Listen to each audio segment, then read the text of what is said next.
everyone, and welcome back. As always, I'm your girl, Candy Washington. So before we dive into today's episode, which is breaking down all of the latest and breaking pop culture news, blind items, and Bravo drama, from is Tom Sandoval already cheating on his new girlfriend? What's going down with Lisa Barlow versus Mary Cosby? Lisa Vanderpump slamming and shading the hell out of Kyle Richards, who might not be returning to Beverly Hills. So before we dive in, go ahead and like, subscribe, and share. So with that, let's dive into today's first story. So first up, let's talk about Tom Sandoval. So first, we're going to talk about, is his new girlfriend, Victoria, going to appear on Vanderpump Rules, and we'll get a little bit more information about her. I mean, I'm going to say off of jump, she is gorgeous. She's a model slash influencer. She used to date Leonardo DiCaprio. With all that being said, I think it's a PR relationship. I think that their publicists put them together. I think she probably wants to come up. She wants her name in, magazines and all of that. So that's kind of where I land on this. But I want to know what you guys think. And then I'm also going to share with you a blind item. And this is a pretty salacious blind item. It's either about Tom Sandoval or Tom Schwartz.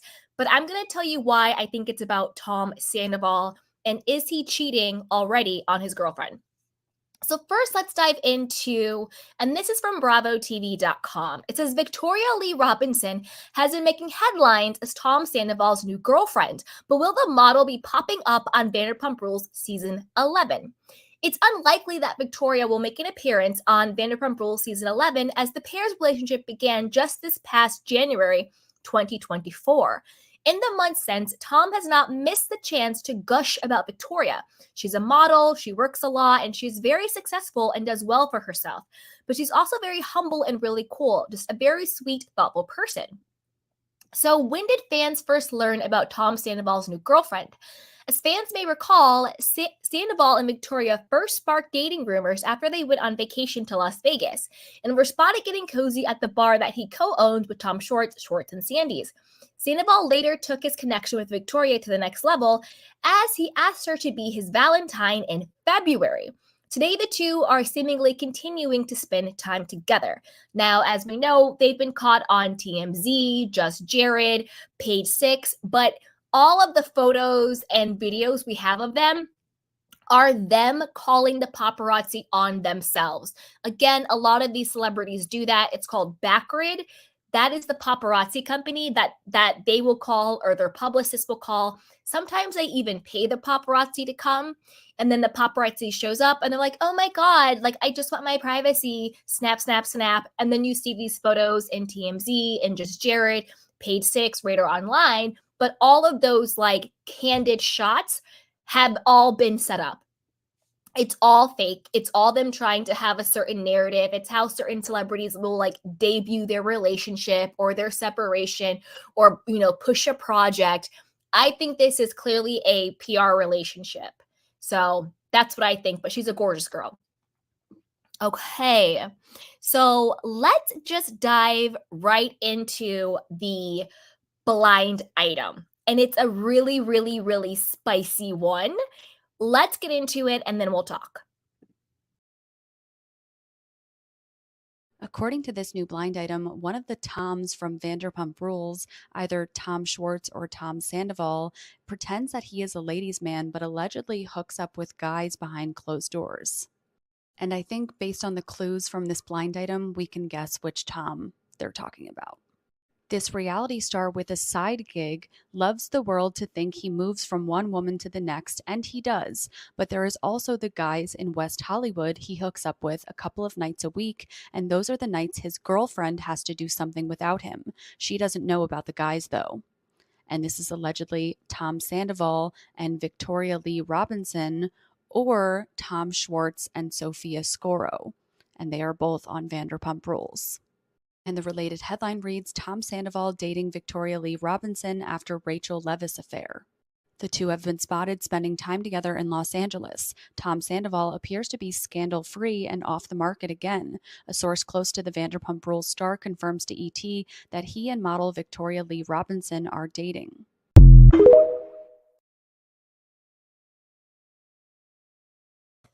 Okay, now that is pretty scandalous. Basically, the blind item is saying that, remember, everything is alleged, is that either Tom Sandoval or Tom Shorts will hook up with guys in West Hollywood when he's not hanging out with his girlfriend. Now, I personally think it's Tom Sandoval they're talking about, but I also want to say this disclaimer. Anytime we talk about sexuality on my platform or with the Candy Canes, it's come from a place of inclusivity, and love is love. That's how I feel. So whether he's cheating with a woman or a man, it doesn't matter. It's cheating, and that's really what we're talking about. We're not trying to out anybody or down anybody's sexuality. It's not about that. I think that we're all equal. So no matter who you're cheating on somebody with, you're still cheating, and that's really the crux of the story. So just wanted to say that. So with that being said, let's go in as to why I think it's Tom Sandoval. So there has been rumors that he has hooked up with Billie Lee, as we all know, is a trans woman. And, Jack said he believed it. Kristen said he believed it. Sheena Shea said she believed it. Also, Ariana said that Billie Lee had basically moved into the house with Tom Sandoval. So there's that sort of, history and precedent with that as well. Also, Tom Shorts doesn't really seem to have ever cheated with anybody who wasn't of the same sex. Not that that matters. You could be fluid, or you could, want to try something. Like, it doesn't matter. Like, it's all love is love. But if we're just talking about a pattern of behavior, it seems to me like it would point a little bit more to Tom Sandoval. So with that one, you guys, let me know what you guys think. Do you think that this is true? Do you think that Tom Sandoval is already out here in West Hollywood cheating on his new girlfriend, Victoria Lee Robinson? And then also, do you think that this is just a PR relationship? Do you think that this is real? Or do you think it's a real relationship, or do you think it's PR? I personally think the blind item, again, these are all just allegations, they're not proven facts, but I think the blind item is talking about Tom Sandoval, and I do believe the rumors that he hooked up with Billie Lee. And then I also think that this relationship is a PR relationship. I think this was a model who tried to date A-listers. That didn't pan out, and now she kind of wants to get back into the public eye, and this was probably her way of doing it. I had never heard of her until she was linked to Sandoval, but she's also been linked to Leonardo DiCaprio, and as we know, he allegedly has so many PR relationships. So let me know what you guys think. Put it down below, and before you do that, be sure to like, subscribe, and share. So with that, let's move on to our next story. So, one second, you guys. Okay. So, as we know, Real Housewives of New York, the reboot, is looking to add some new ladies, but they may have fallen flat with the alleged newbie, Rebecca Minkoff, because she's been filming, but it has been exposed that she has deep ties to Scientology. She gave them millions of dollars, and she is very close to Danny Masterson, who, as we all know, is also a Scientologist, and he was also just sentenced to, maybe a couple months ago, years in prison for having, how do I say this? For essaying multiple women. You know what I mean? So let's get right into the story. And then I also have a little clip on this to share with you guys. So this is according to Radar Online. And it says, Bravo fans will have plenty of drama to watch in the next season of The Real Housewives of New York, especially now that one of the ladies is a full-fledged Scientologist. Fashion designer Rebecca Minkoff has deep ties to the church and its high-profile members, including disgraced jailbird Danny Masterson, with her family being said to be one of the most powerful family names in the controversial religious group. I personally think it's a cult. That's my personal belief. Rebecca grew up in the church with her brother Yuri and their parents, Dr. David Minkoff and Sue Minkoff. Her father was involved in one of the most sensationalized scandals of the church Scientology's history, paying $100K as part of a wrongful death lawsuit involving the 1995 passing of Scientologist Lisa McPherson, according to the Tampa Bay Times. Also, you guys, and again, I'll say alleged, but isn't the wife of the leader of the Scientologists like missing? Like no one has seen or heard from this woman in years. Word on the street is that she probably wanted to leave and like blow the whistle and everything, and then she just disappeared. Like nobody knows where this woman is. Like justice for her. Anyway, the Daily Mail did a deep dive into Rebecca and her life as a Scientologist after it was revealed that she was the newest member of the Real Housewives of New York. She has reportedly started filming season 15 with Sai, Uba, Aaron, Jenna, Jessel, and Bryn. Her religion, which she has openly spoken about, will likely be a hot topic of discussion among the women. According to the Underground Bunker, Rebecca's family was awarded the church's prestigious Diamond something status when, yikes, when they hit $5 million in donations. She's been a member for decades and has rubbed shoulders with some of the most famous Scientologists in Hollywood, including Dharma and Greg actress Jenna Elfman and Danny Masterson. Now, don't forget, this is the same Tom Cruise Scientology that like Katie Holmes escaped with her daughter. And Leah Remini has talked about this, like exposing Scientology. She has like documentaries on it. Allegedly, also a little bit of tea. Remember when Leah Remini and Jennifer Lopez used to be thick as thieves? Well, apparently Jennifer Lopez is, and then again, this is all alleged, is a Scientologist. And when Leah left the church, that was the reason why their friendship broke, was because J-Lo is a secret Scientologist. And once that happened, they had to split and no longer be friends. Because if you notice now, J-Lo and Leah are no longer friends. She was not at the wedding with her and Ben Affleck. According to that, I am definitely team Leah Remini with that one. J-Lo is very sus. She's very weird. Anyway, as this outlet reported, Danny Masterson was convicted of sexually taking advantage and not getting the consent of two women in the early 2000s at the height of his television career. He's serving his 30-year sentence at the California Men's Colony in San Luis, wherever he is. Photos showing the new Real House of New York star's friendship with the now incarcerated That 70s Show actor date back decades to as early as 2004. The most recent image of Rebecca with Masterson appears to be from 2015 at an event for a fashion label. Despite his conviction, the picture is still on her Facebook page. Right, because she doesn't care and it's really sad and it's super disgusting. And you guys should also do a deep dive into like all the celebrities who wrote letters to the judge for leniency, like Ashton Kutcher. And that's why Ashton and his wife, what is her name? Mila Kunis, they got kicked off of, they had some sort of like charity for like children, and it was like, sir, how are you sending letters to a judge asking for leniency because your friend was sexually assaulting women, but yet you want to be the head of a charity about children trafficking or something like that? So yeah, no thank you. So he had to step down because obviously that's disgusting. Okay.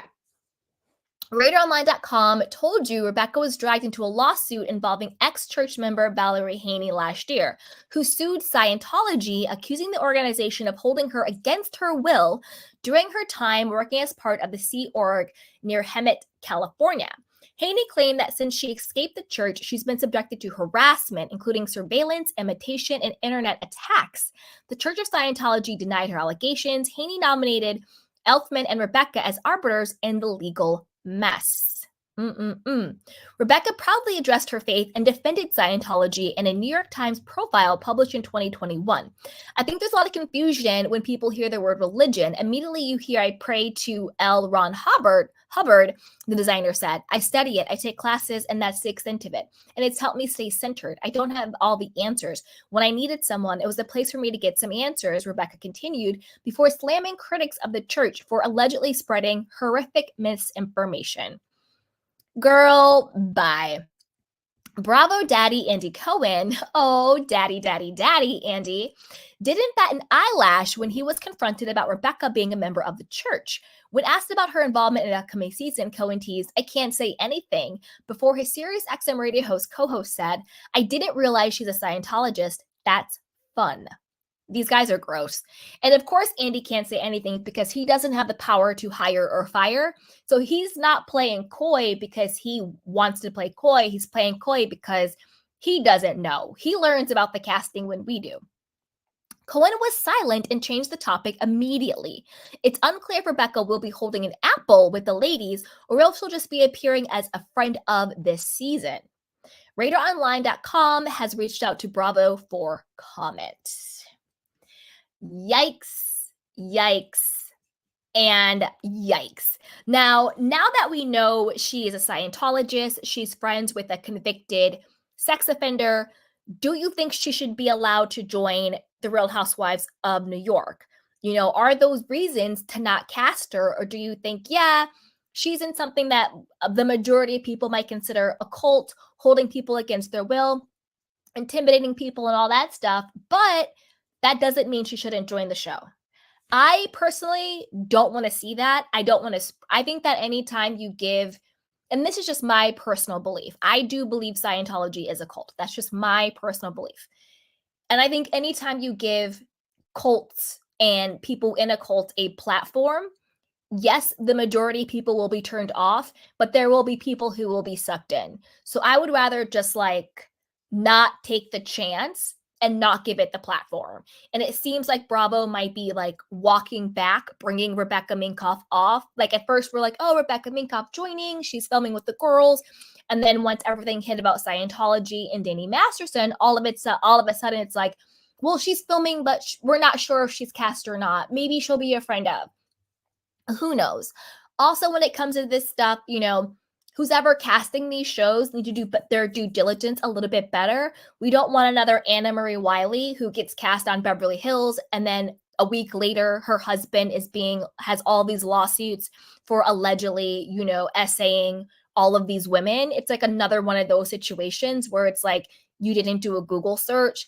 Diana Jenkins, another one, they cast her on Beverly Hills, and then it turns out she's had trafficking allegations and being a madam and all these allegations for decades against her.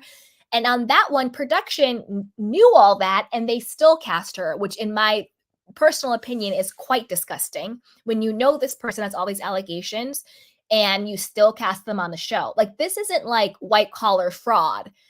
Oh, these people, which isn't good either.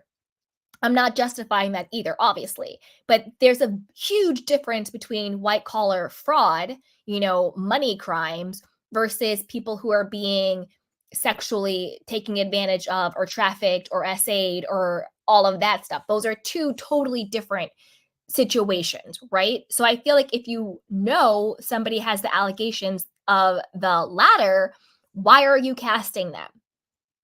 It's disgusting. So I personally don't want to watch her. I want her off.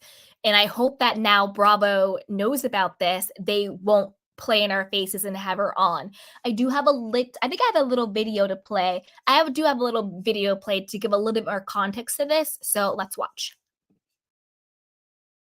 Rebecca Minkoff is in talks to be the newest housewife on the Real Housewives of New York City. But are they going to be talking about her involvement with Scientology? Here's a new blind item. Speaking of the celebrity cult, will the Housewives channel mention their latest addition is a member of the celebrity cult, or are they just going to let that slide? And again, this allegedly Scientology, Bravo, Rebecca Minkoff, and the Real Housewives of New York. And the related headline reads, what Rebecca Minkoff has said about being a Scientologist before Real Housewives of New York. The news that designer Rebecca Minkoff is filming with the Real Housewives of New York City cast has brought with it some fascinating questions. Mainly, will Minkoff's beliefs as a Scientologist play a role in season 15 of the Bravo staple? A source close to production told Us Weekly that Minkoff has been shooting with some of the ladies for the upcoming season in an unspecified role, but however much of her fans end up seeing this season, viewers should not expect her to shy away from her religion. Minkoff's relationship to Scientology is her own, as the profile highlighted. She identifies both as Jewish and a Scientologist. She refers to the church as more of a self-improvement philosophy. Yeah, I'm good on her. Like, I don't need her to be on the screen. I'm personally, no, thank you. No, thank you. Because again, if she is saying that she views what they call church as a self improvement philosophy, well, then it's not really your religious beliefs if you're saying it's a self improvement place. So if Scientology is just a wellness center for self improvement, where there has been documented via lawsuits and documentaries of abuse, kidnapping people, holding people against their will, sexual abuse, financial abuse, emotional abuse, then yeah, get off my screen because you are supporting a wellness center that abuses people. So if you're saying Scientology is not your religion, and you're saying that they call it a church, but it's really just a place for self improvement and philosophy, then you're basically saying Scientology is a wellness center. So then you don't get the same protections that other, quote, religious establishments should get. So in that case, get off my screen if you're supporting a wellness center that abuses people. Girl, bye. Bye-bye, bye-bye, bye-bye. But I want to know what you guys think. I personally think that, and this is just me, I kind of felt like the RHONY reboot was boring. And the reason why I think it was boring is because they should have done one of two things. Number one, they should have been either honest or they should have cast actual friends. And I'll break down what I mean by that. They should have either been honest and said, we're putting a group together of women who don't really know each other to see how their friendships and relationships grow and evolve. That would have been cool. And I think it would have been much more interesting because then they could have at least been honest and authentic that they weren't actually friends. And I think the dynamic would have been very different and the show would have been very different if they're honest. Or two, actually cast women who are friends. I'm not saying all of them have to be friends, but you have to cast at least 2 or 3 who are friends and then bring in other people because the stakes are so low with this women because they don't actually know or like each other.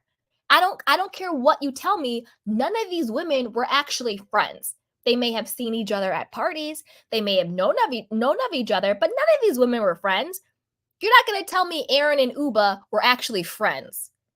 You're not going to tell me that Bryn and Jessel were actually friends. These women weren't friends. So when production tries to lie in our faces, like this is a group of friends, it doesn't make sense because we're not idiots. So either actually cast women who are friends. Again, all of them don't have to be best friends, but like at least a couple of true friendships, or just be honest and then let the show organically evolve the way it needs to. Because when you're not honest about it, then you have women pretending to be friends, having alliances rather than friendships. And that never reads well because it's so obvious that you guys have a pact, you know? That's why it kind of fell flat to me. It was a bit boring. So I'm interested to see what happens with season 2. I do think they need to add some more women. I wasn't a big Jenna Lyons fan. I was confused about how the world was like going crazy for Jenna Lyons. I didn't think she gave anything to the show personally. So, I mean, we'll see. But to me, it seems a little bit boring and flat because these women don't know each other and they don't really seem to like each other. So it's kind of boring and flat, but that's just me. So as you guys let me know, put it down below, and will you be watching RHONY? And also, who should they cast? Who are some cool and upcoming women in New York? I personally don't know. I would have to do some research, but that's just kind of a question for you guys in case you know of anybody. So as always, be sure to like, subscribe, and share. So with that, let's move on to our next story. Okay, you guys. Is Kyle Richards out at Real Housewives of Beverly Hills? She has yet to confirm if she's coming back to Beverly Hills, and she says she's still on the fence. Don't forget, the report was leaked that the executives at Bravo are basically, like, the producers are like, listen, Kyle, if you're not honest about whatever little relationship you have with Morgan Wade on the show, then you're fired and you can't come back. Which I think, finally, producers, I think it's a new day at Bravo. I think they're done placating. I think they're done having their puppets. I think Bravo is getting an overhaul, and I think Bravo's cleaning house. We're seeing a lot of people fired. We're seeing Andy Cohen's feet to the fire, allegations that he's basically being demoted other than Watch What Happens Live. And if you guys are watching Watch What Happens Live, the show is dismal. The ratings aren't that great. The guests are kind of lackluster. Like, that's really kind of fading away too. And, you know, they basically demoted Giselle by putting her at the second chair next to Karen, not, you know, squaring away. They fired Robin. Like, they fired Lisa Rinna. Like, they're basically putting everybody on notice and on blast. And I think that it's a huge thing that they would publicly say, Kyle, if you don't start telling the truth and showing your life, then you will be fired. Like, did we ever think Kyle's position could be threatened? So I think it's going to be a new day at Bravo. I think it's very refreshing. I'm happy to hear it. I'm happy to see it, because Bravo definitely needs some new blood, some new fresh casting, fresh talent, new producers, and all of that. So with that being said, let's dive into this story. So Lisa Vanderpump, as always, does not mince her words, and she always comes to play. So let's first talk about Kyle Richards being unsure about her return, and then we'll get into what Lisa Vanderpump had to say about it. And I do have a little clip on Lisa being really super shady that we can watch as well. Okay, so this is from All About the Real Housewives. It says Kyle Richards reveals she hasn't made any decisions about returning to the Real Housewives of Beverly Hills for season 14. The Real Housewives of Beverly Hills OG insists she hasn't made a decision yet. During a recent Amazon Live, one Real Housewives of Beverly Hills fan told Kyle's, "It looks like you're rejoining Real Housewives of Beverly Hills." She responded, "I haven't said anything yet. I know there are reports online that I'm not coming back. Others saying I am coming back. The conversation is TBD," Kyle Richards added. The 55-year-old previously said her decision to return would be a last-minute choice. People keep asking me, are you going to come back? Are you going to leave? And it's always something I decide, last minute, she told Extra. Kyle explained, I think this season particularly because I have been so under the microscope. I don't know what she meant. Maybe this season was particularly hard. Anyway, not just, with the cast and the public eye, and it's been very challenging to navigate through that one. I'm just trying to figure out my life myself. So it'll be a last minute decision is what I'm trying to say. The OG previously hinted at taking a break from living her life in front of the cameras. While chatting with Access Hollywood's Housewives Nightcap podcast in February of 2024, Kyle admitted that she could see herself walking away from Housewives for a bit after this particularly difficult season. Now, this is also something to think about. Is Kyle Richards being so I don't know if I'm coming back or not, because maybe she has an opportunity to join Buying Beverly Hills season 3 full time? That could also be a reason why she's being so coy about it, because don't forget, Buying Beverly Hills, and again, Buying Beverly Hills is the reality show that her estranged husband, Mauricio Umansky, has about his real estate company, The Agency. All of her daughters are on the show. So maybe she will, join it. Season 1, she was in it for a split second on a FaceTime call, but season 2, compared to season 1, she was much more heavily involved in the show. She was shopping at Hermes. She was popping in and talking to Mauricio and having these really hard conversations with her and the girls about the split. She was much more heavily featured in season 2 than she was in season 1.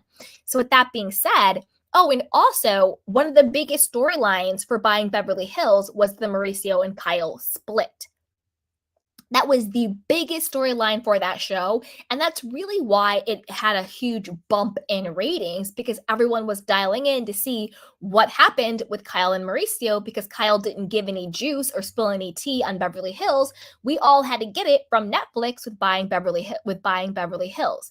So my guess is she's probably weighing the two contracts to see whether she can do both, buying Beverly Hills and Real Housewives, or seeing which contract will be more lucrative and which one will make the most sense for her to join.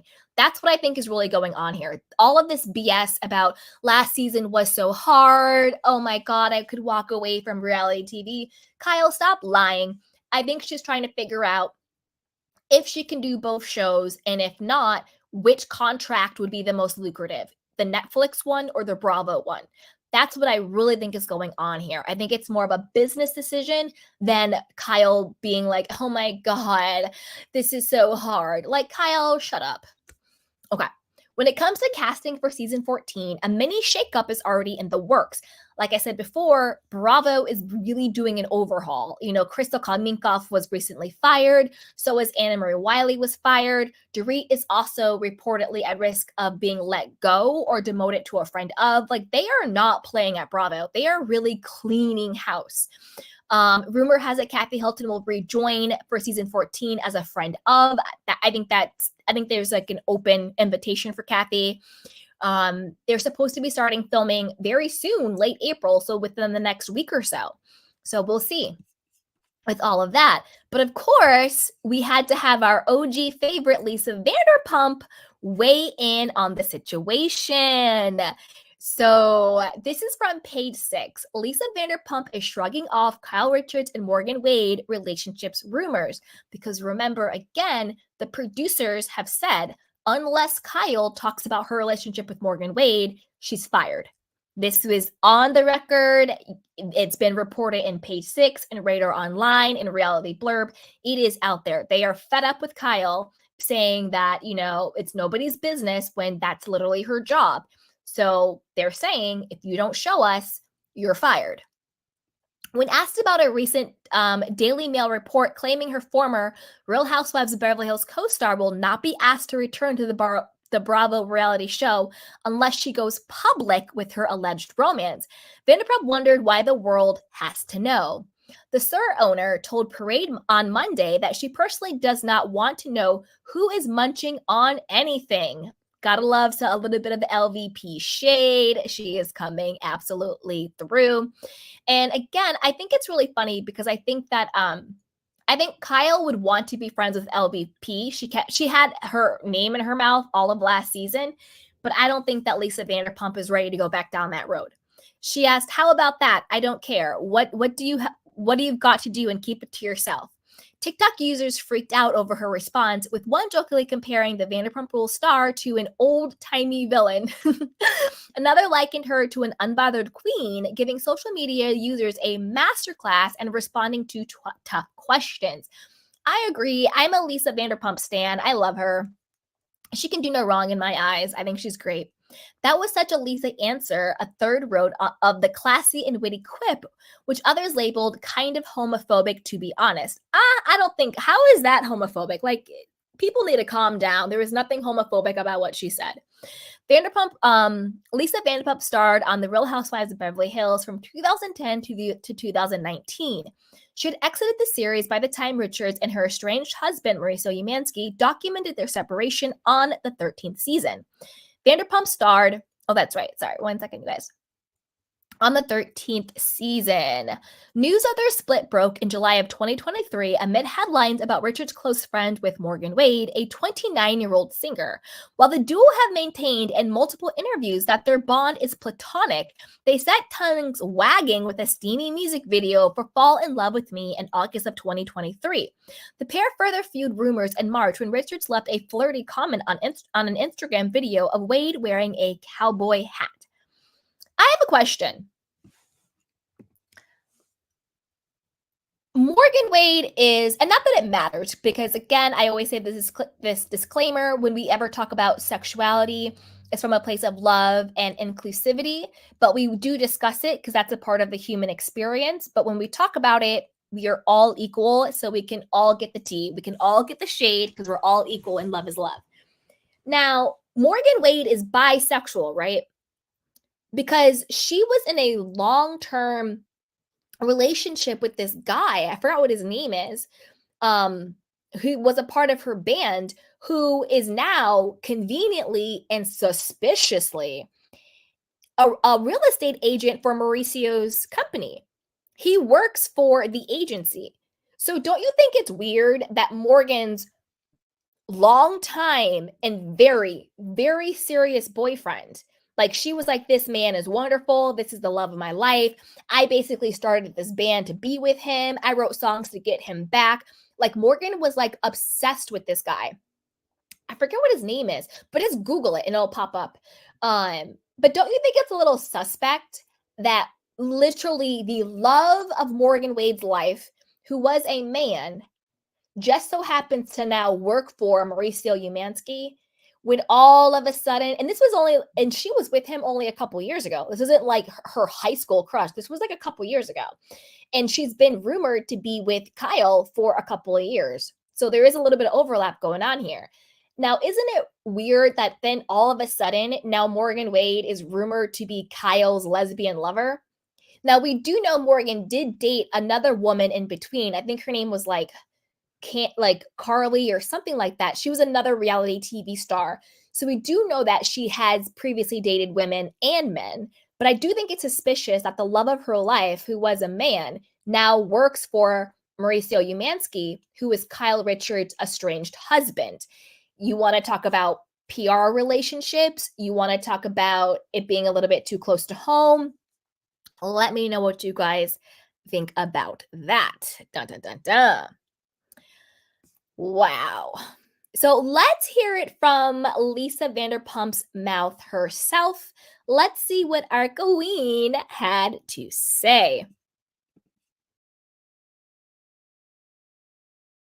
Daily Mail is reporting that Kyle Richards will not be able to return to the show unless she comes public about her relationship with Morgan Wade. Do you have any thoughts on that? No? Why do we have to know about a relationship? Like, I don't want to know who's munching on anything. I don't care. How about that? I don't care. Like, do what you got to do and keep it to yourself. Okay?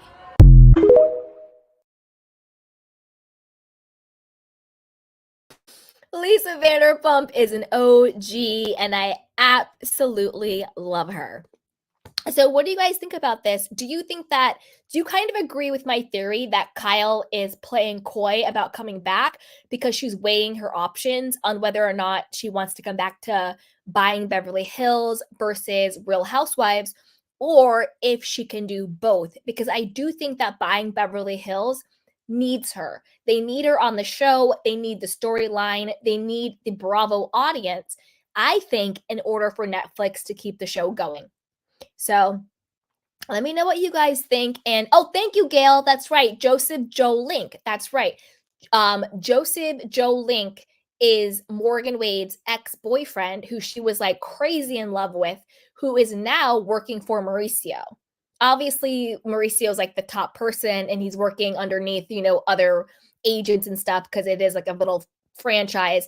But I think that's a little suspicious. Of all of the real estate agencies in the world, he just so happens to land a job at Mauricio's literally the same exact time that Morgan starts to hang out with Kyle. It's a little suspicious. It's a little sus.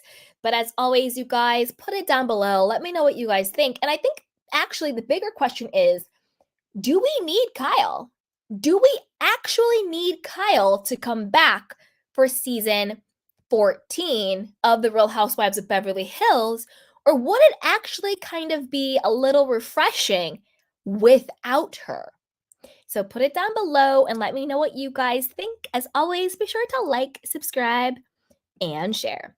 So with that, let's move on to our next story, which is all about Lala Kent sharing what Katie told her off camera and really what's going on with the girls, denying that she said Katie is miserable.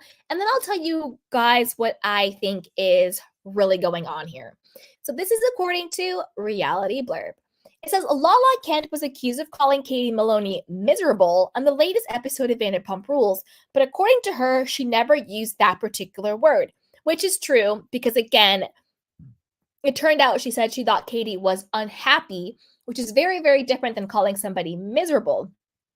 Also, Allie to me is a sniper from the side. She always relays the tea and carries the bone, but she never does it in a way that's clean. She adds different words. She throws people under the bus. She did it last season with Katie and Ariana, talking about saying Katie said that Ariana and Tom are in an open relationship and that it was Katie who made the big deal about Raquel and Tom hanging out at the Abbey, when all of that was a lie.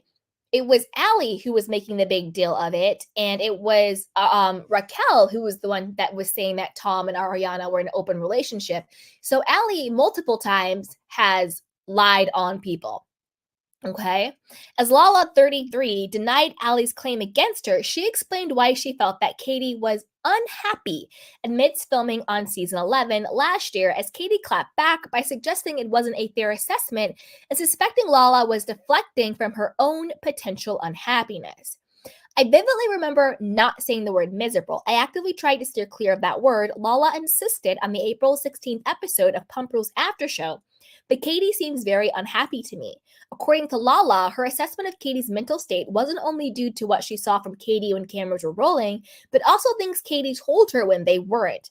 Now, this is where I'm going to say production, they are doing the absolute most and they need to stop, because on the after show, production says to Katie, "Oh, what did you think of Allie telling you that Lala called you miserable?"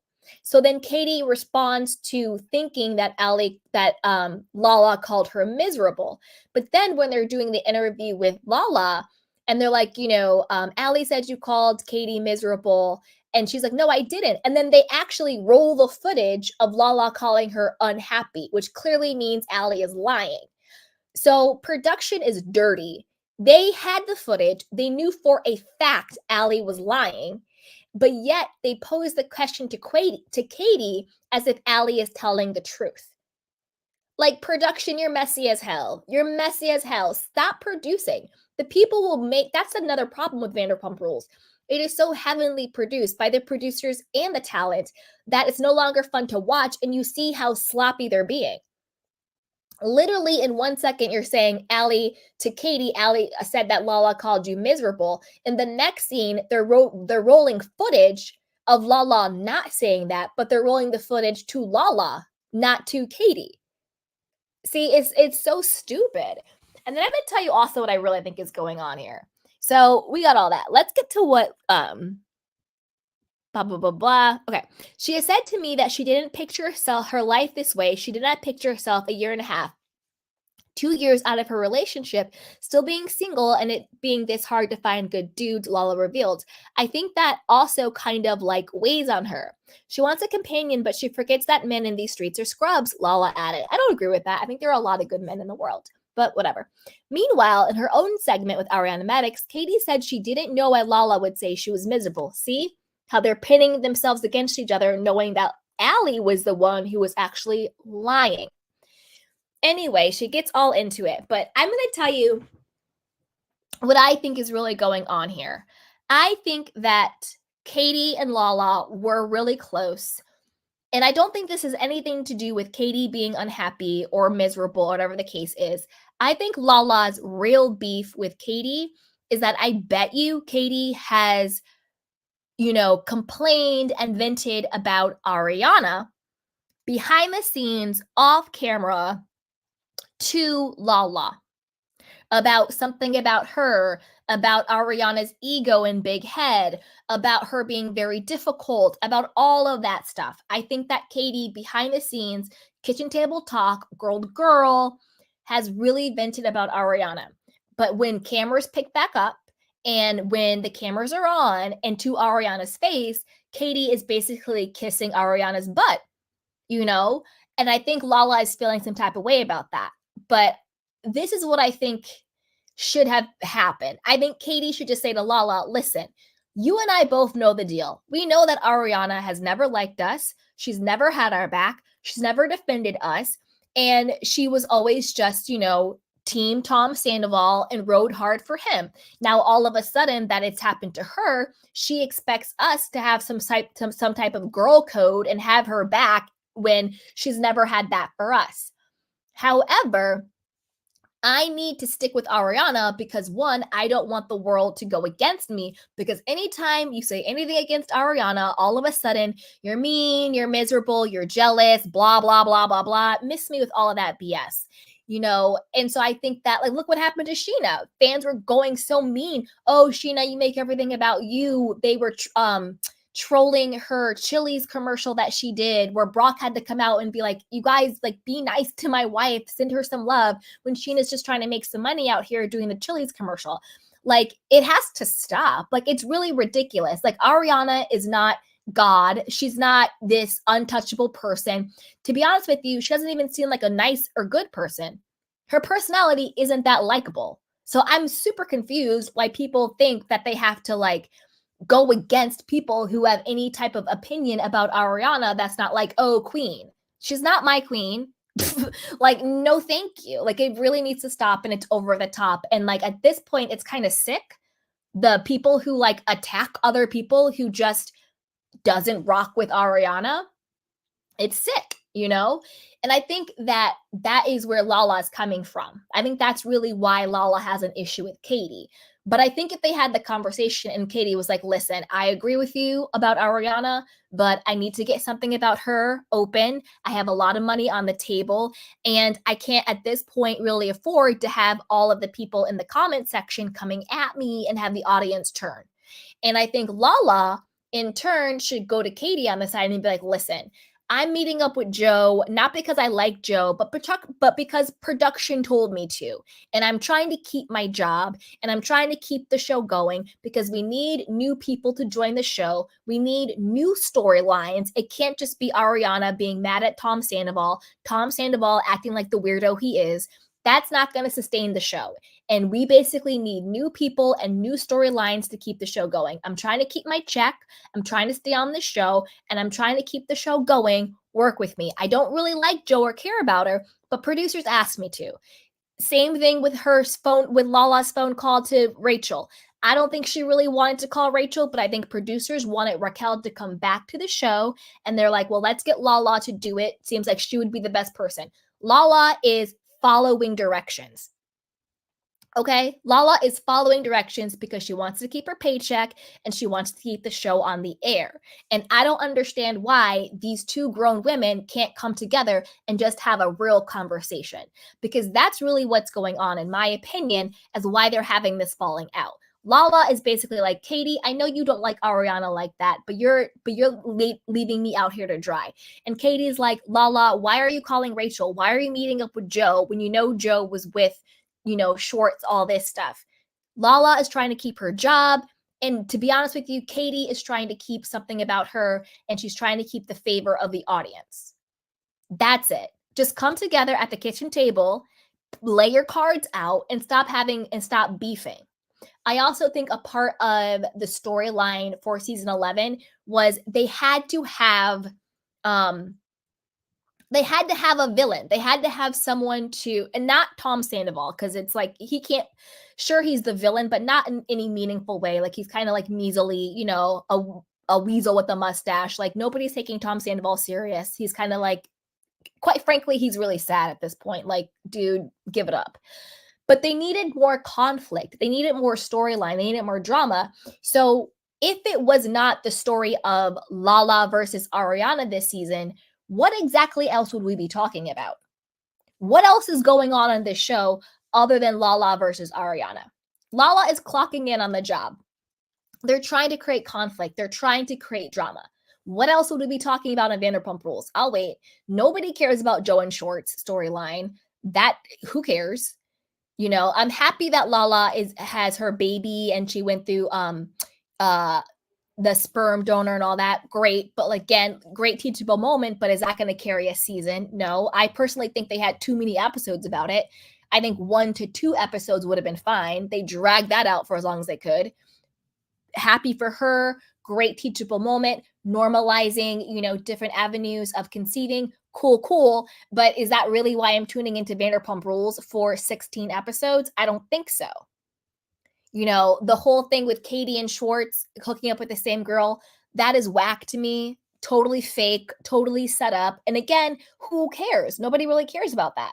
You know, Sheena and Brock, that's a little interesting, to be honest with you. Them fighting, that's actually, yeah, that's kind of interesting because we know, you know, payroll husband and everything. But other than that, and then James and like, you know, Witchy Poo Alley, you know, AI Alley, James is funny. He has good one-liners, but he doesn't really make sense to be on the show anymore. James should be out, you know, DJing. Like nobody works there anymore. So like what else is going on this show that's actually going to retain an audience? Because I think people tuned into season 10 retrospectively to see if they could pick up on clues about the whole Sandoval thing. For not Sandoval, season 10 would have been a flop, boring as hell, and the show probably would have been canceled. But everybody tuned into season 10 to watch retrospectively to pick up on clues and everything. Everybody tuned into season 11 to see the fallout aftermath. Who the hell is tuning into season 12 with what we currently have? I'm personally not probably won't do it because what's going on in the show, we're not invested in these people. They're not actually friends anymore. They're boring as hell. Every storyline seems faked and forced, and I don't want to look at Ariana's stink face every single episode. Lala is just clocking in because she wants to keep the paycheck coming. That's why I think she's going to go to the Valley, because she wants the paycheck and she wants to stay famous. And I'm not mad at that. That's like that's like you going to work and your coworker wanting to keep their job, wanting to keep the lights on at the company you're working with. You know, the problem is they're not coming together and having a game plan and being like, listen, this is what the deal is. That's really what's going on here. So that's I don't know. When it comes to all of this, I understand Katie. I think Katie is still really hurting. I understand Lala wanting to keep her job and keep the paycheck. And that's pretty much it that's going on here. This little feud between Katie and Lala, to me, is kind of boring. It doesn't really matter. The stakes are really low because I think these are two women who actually like each other, but they're just not communicating with what the real agenda is, you know? So that's what I really think is going on. They will be fine. It's really not that big of a deal. And the stakes aren't high on the show. Like, if any of these couples break up, would anybody really care?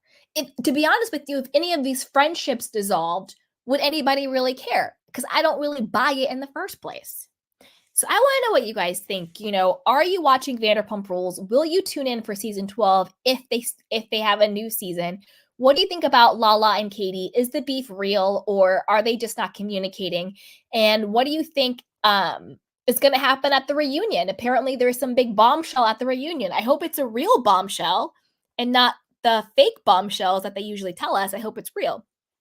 So as always, put it down below and let me know what you guys think. And as always, be sure to like, subscribe, and share. So with that, let's move on to our next story. Okay, so this is all about Mary Cosby reportedly calling Lisa Barlow's 12-year-old child the R word amid a big fight. Yikes. And then Mary allegedly clapped back in a since deleted Instagram post. So let's dive into this mess. So this is from Reality Blurb. And as you guys may or may not know, I am a Lisa Barlow stan. I really love Lisa Barlow. I think Mary Cosby is really mean. I think sometimes she has some good shade, but overall, I think she's very mean-spirited and is a wackadoodle. That's just how I personally feel. But let me know what you guys think. Are you a Mary Cosby stan? Are you a Lisa Barlow stan? Neither one of them. What are your thoughts on these women? Put it below. So this is according to Reality Blurb. It says Mary Cosby allegedly slammed Lisa Barlow's 12-year-old son Henry during a, quote, crazy fight earlier this month amid production on the upcoming 5th season of The Real Housewives of Salt Lake City. According to a new report, Mary and Lisa were filming scenes for the new season when Mary suddenly targeted the mental capacity of Lisa's child, who she shares with husband John Barlow. Page 6 shared the news with readers on April 22nd, noting that multiple sources had confirmed the alleged incident and said fellow cast members, including Heather, Whitney, Meredith, and Angie, were bothered by Mary's behavior.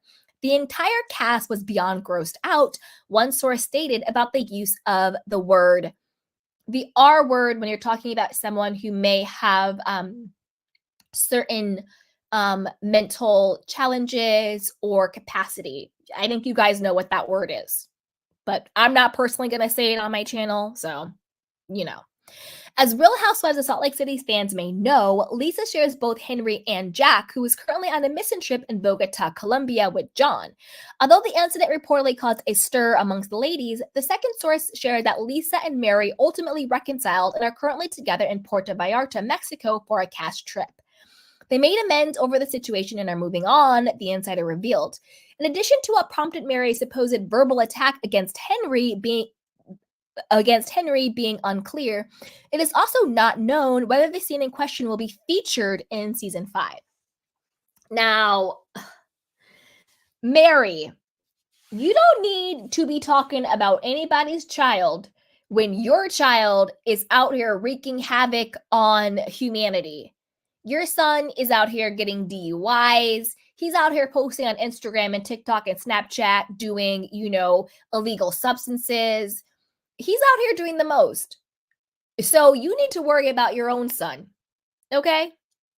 Before Mary's alleged slandering of Henry, the reality star, who is married to her step-grandfather, Robert Cosby Sr., came under fire for things said to her former co-stars, including Jen Shaw, whom she labeled a, quote, Mexican thug, and Jenny, whose, quote, slanted eyes she pointed out amid a lunch date. Yeah, Mary has had some very, very problematic things. Mary has also been involved in a controversy relating to her church, which has been compared to a cult. Again, in my personal opinion, I do think her church is very cultish, cult-like, probably is a cult, I mean. What I consider to be a cult, and this is just my personal belief. This is my belief system. I'm not saying it's right or wrong. I'm just saying this is what I personally believe to be true. Anytime something calls himself a religion, but the person that is worshipped is a human being, is the founder, is a dead prophet person, is a cult. In my personal belief system, the person, or the entity you should be worshiping should be God. Whatever you want to call God, but to me, it's God. So unless you are worshiping God the Father, God, it's a cult. Whenever you worship man, it's a cult. And allegedly, in Mary's church, she exalted herself to a godlike status where she allegedly wanted her congregation to worship her. So whenever the founder or the pastor or the person, man, woman, is what is being promoted as the thing you're supposed to worship and follow, to me, that is a cult. Like Scientology, in my opinion, is a cult. Other certain religions, cult. That's just my personal belief system. But let's keep going.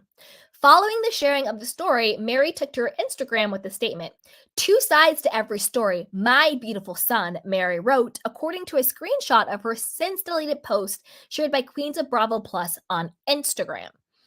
Then, after the post was shared, Mary edited the caption to simply state, "My beautiful son." She also added hashtags for Bravo, Peacock, Love, Live, Life, and Mom Life. I bet you the whole two sides to every story is maybe Lisa said, or whoever said something about Mary's son. She got in her little feelings and lashed out and then called Lisa Barlow's son the R word. Excuse me, ma'am. Henry is 12 years old. He's adorable. He's baby gorgeous. He's not the R word. And even if he was that word in a more acceptable term, whatever the case may be, it's still very derogatory and disgusting to call somebody's child that, So, Mary Cosby, ma'am, I'm going to need you to focus on your own child who allegedly got married without you knowing, who was harboring a girl who had ran away from home in your house to the point where the police were called to come and get the girl that was at your house who had ran away from home. He's been arrested. He's had multiple DUIs. He's on TikTok and Instagram, drinking. Is he 21? Maybe he just turned it, but he was also doing illegal substances. So, ma'am, worry about your own child who might have some issues given the fact that his father is also his step-great-grandfather. Maybe that's why he's out here wilding out with these emotional issues and drinking and taking substances. And this isn't my opinion on this. This is what he showed himself on his own social media. So this isn't me making this up about this person. This is what he showed himself. All you have to do is Google it and you'll see. So, ma'am, you might want to worry about the mental health of your own child instead of coming out here maligning a 12-year-old boy. Because your son is over the age of 18. He's an adult. So talking about him is fair game. He is an adult. And he chooses to be on the show, so he's fair game. Henry's on the show, but he's 12. A little different. A 12-year-old child versus an adult man. Those are two different things. So worry about the mental health of your own child who is out here wilding out. Because again, I doubt he's gotten any therapy, but it's probably a lot to deal with, especially growing up, bullying, your mother, you're the product of your mother and your grandfather. I know they live in Utah, and I'm not trying to be derogatory about, kissing cousins or whatever, but again, that still has to be pretty difficult. So I understand if someone may have emotional issues working through what that feels like, especially with everything in Mary's family. Did her grandmother, unalive people? Did Mary unalive her own grandmother for the money and for the church and for the properties? There was a lot going on, all of those allegations. So there is that. So it's just a lot. It's just a lot. Mary, ma'am, I'm going to need you to have several seats. In my opinion, she's just a mean person. I don't even think she's funny with her quote shade. I think she's just really mean. She's a mean, nasty person. I don't know why she got asked back. Is she a full-timer or is she a friend of? I don't know. Anytime she was invited to do anything, she just sat in the Sprinter van and never participated. So who knows? Who knows? But as always, I want to know what you guys think. What do you think about Mary verbally attacking Lisa Barlow's 12-year-old child when her own son has a lot of issues that she might need to address with him? What do you guys think? And then also, are you tuning in for season 5 of The Real Housewives of Salt Lake City? I will be tuning in. I want to see what's going to happen. I'm happy they fired Monica. I think she was a cuckoo for Cocoa Puffs liability. Not allegedly, Monica came out and said it. She's pregnant with her 5th child with her 29-year-old boyfriend. So there's that. Congratulations, Monica. I'm never going to knock a child or especially like a baby. So congratulations, Monica. But she's also apparently out here still stalking Tanisha. So who knows what's going on with her. But I'll be tuning in. I want to see the dynamics with the women. And I want to see the 2 new housewives. They do have 2 new housewives who look exactly like Meredith and Lisa. So I want to see the dynamic with the new housewives. They are tall, super thin, long, dark hair. They are basically carbon copies of Lisa and Meredith. So I want to see how that dynamic goes. I hope Lisa and Meredith are friends because they are so much better together than apart. Absolutely love them together. Them fighting, it's boring. It's not a vibe. them being besties, so much fun. But time will tell. So as always, you guys, be sure to like, subscribe, and share. And with that, I will open it up to Candy Cane questions and comments. And I will drop the link in case anybody wants to come up and chat. And if not, I'll just share some of your comments from the chat box.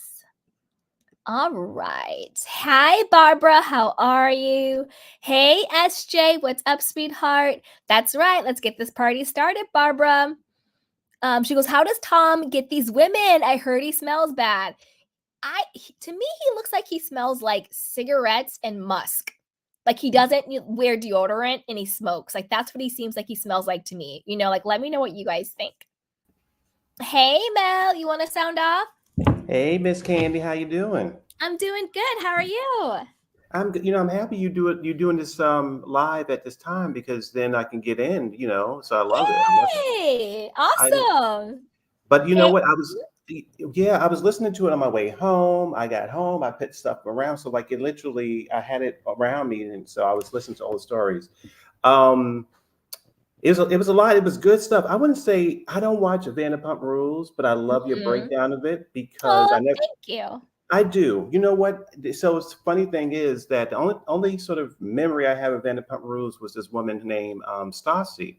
I don't know who she is. I just saw that she was just like having this really crazy moment, punching a woman, and I was like, okay, so what is this show about? I couldn't really connect with it. The same thing with the Kardashians, actually. Like, I don't hate on them, but I just can't connect with those things. But what you said about the show is intrigued me because I'm thinking, yeah, I think that most of the shows on Bravo is having the same issue that the Vanderpump people are having, which is, we've seen all the problems, we've seen all the scandals. The network has been doing this for about 20 years already. So there's not really anything new you can throw at the audience.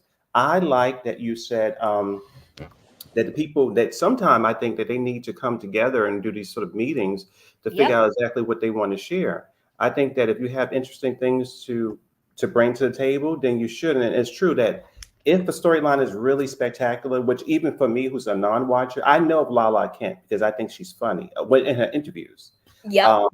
And I know about Sandoval, the scandal, because it was Kenny was a therapist channel. A therapist was reacting to this program last year. So I was like, when is this? So it was very huge. Even in my little world, I understand how huge the show was last year. But even a storyline that was as spectacular and mainstream as that storyline was, you do need the cast members to say, okay, well, that was good, but it's not going to feed us for another year because the audience now, we get tired with something after a couple episodes. Yep. And we need them to sort of do other things. So you broke that down pretty good. New York City, I didn't watch last season. I haven't really watched the show since Ebony was there. Ebony K. Williams was there. I think that what you said about the woman with Scientology, I think is a gimmick that Bravo uses. It feels like the past 7 years, I want to say, they brought on a person where the audience had to realize halfway through the season, this person is problematic. This happening over and over and over again. And so I think that for me, I'm conflicted because last year I peaked at New York City and was so boring that I was like, okay, I turned it off. But if they bring in this, which is a scandal, will it be the energy needed to sort of take that show to sort of ignite it, to make it pop up again? I don't know. Because it needs something. I don't know, but I definitely don't. For me, I'm not sure if the show needs to exist that badly that we want to associate it with, crimes and all type of stuff that's alleged connected to that church. I don't know. Exactly.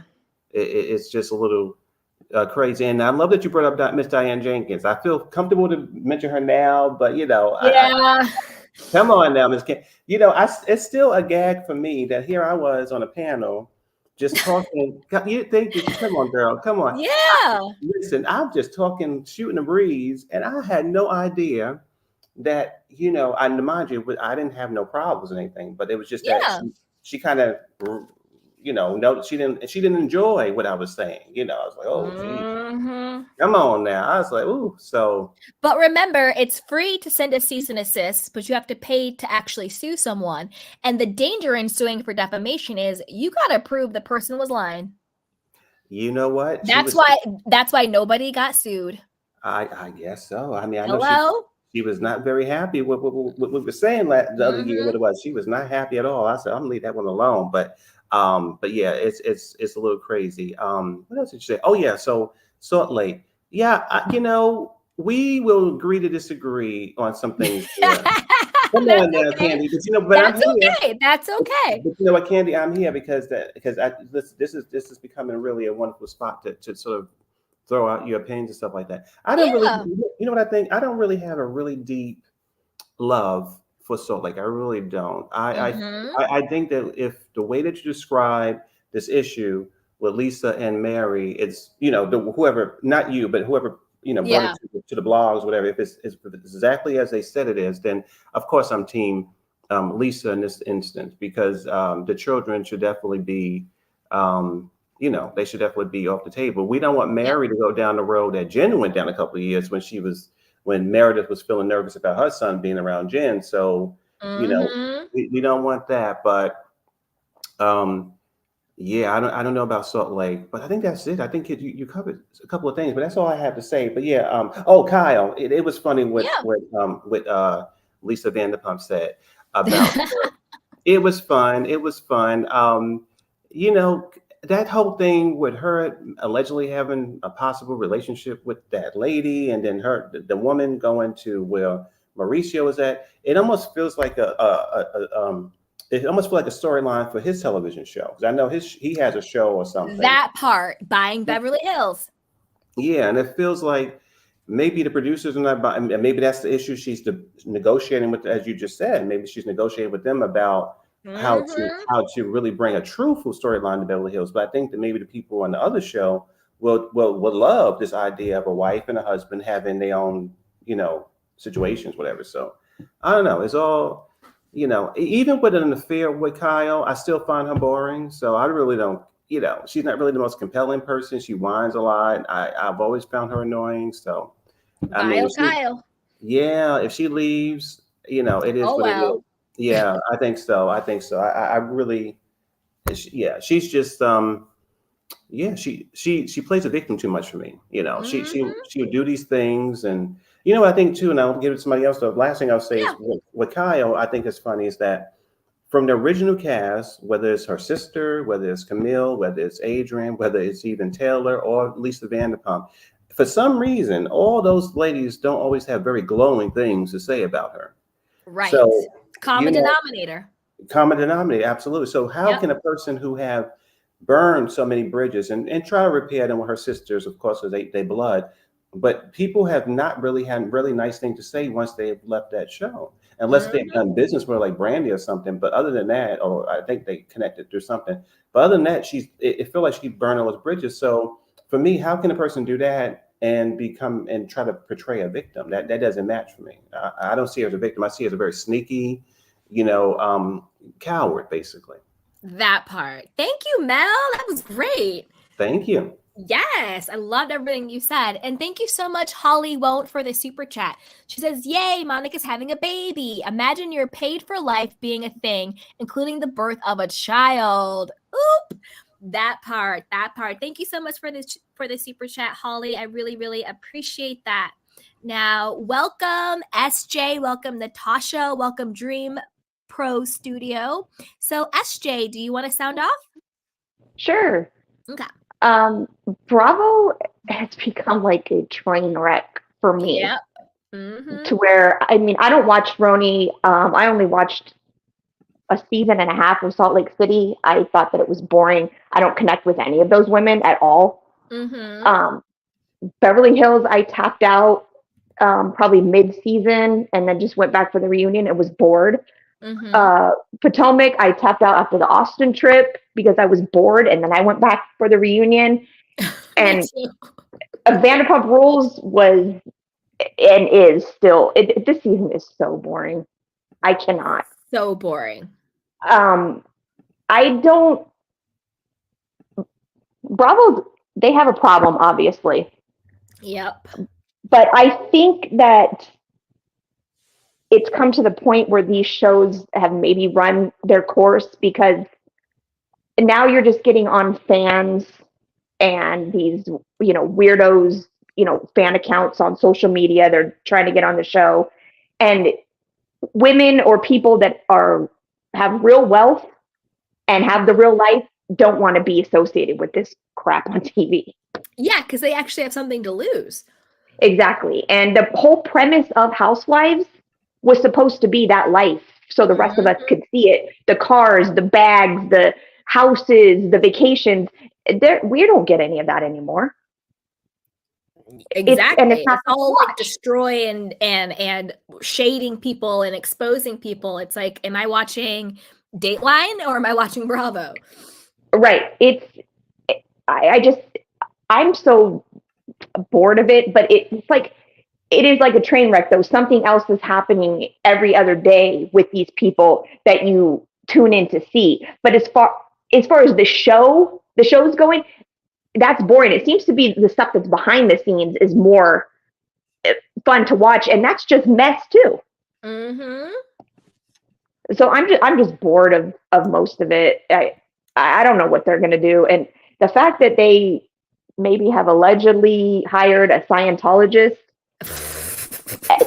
I mean, I'm glad I don't watch that show. If I did watch the show, I wouldn't watch because of that, because you're going too far. You've been pushing this envelope with hiring these problematic people, and now you kept doing it. There's somebody else that's problematic. Come on.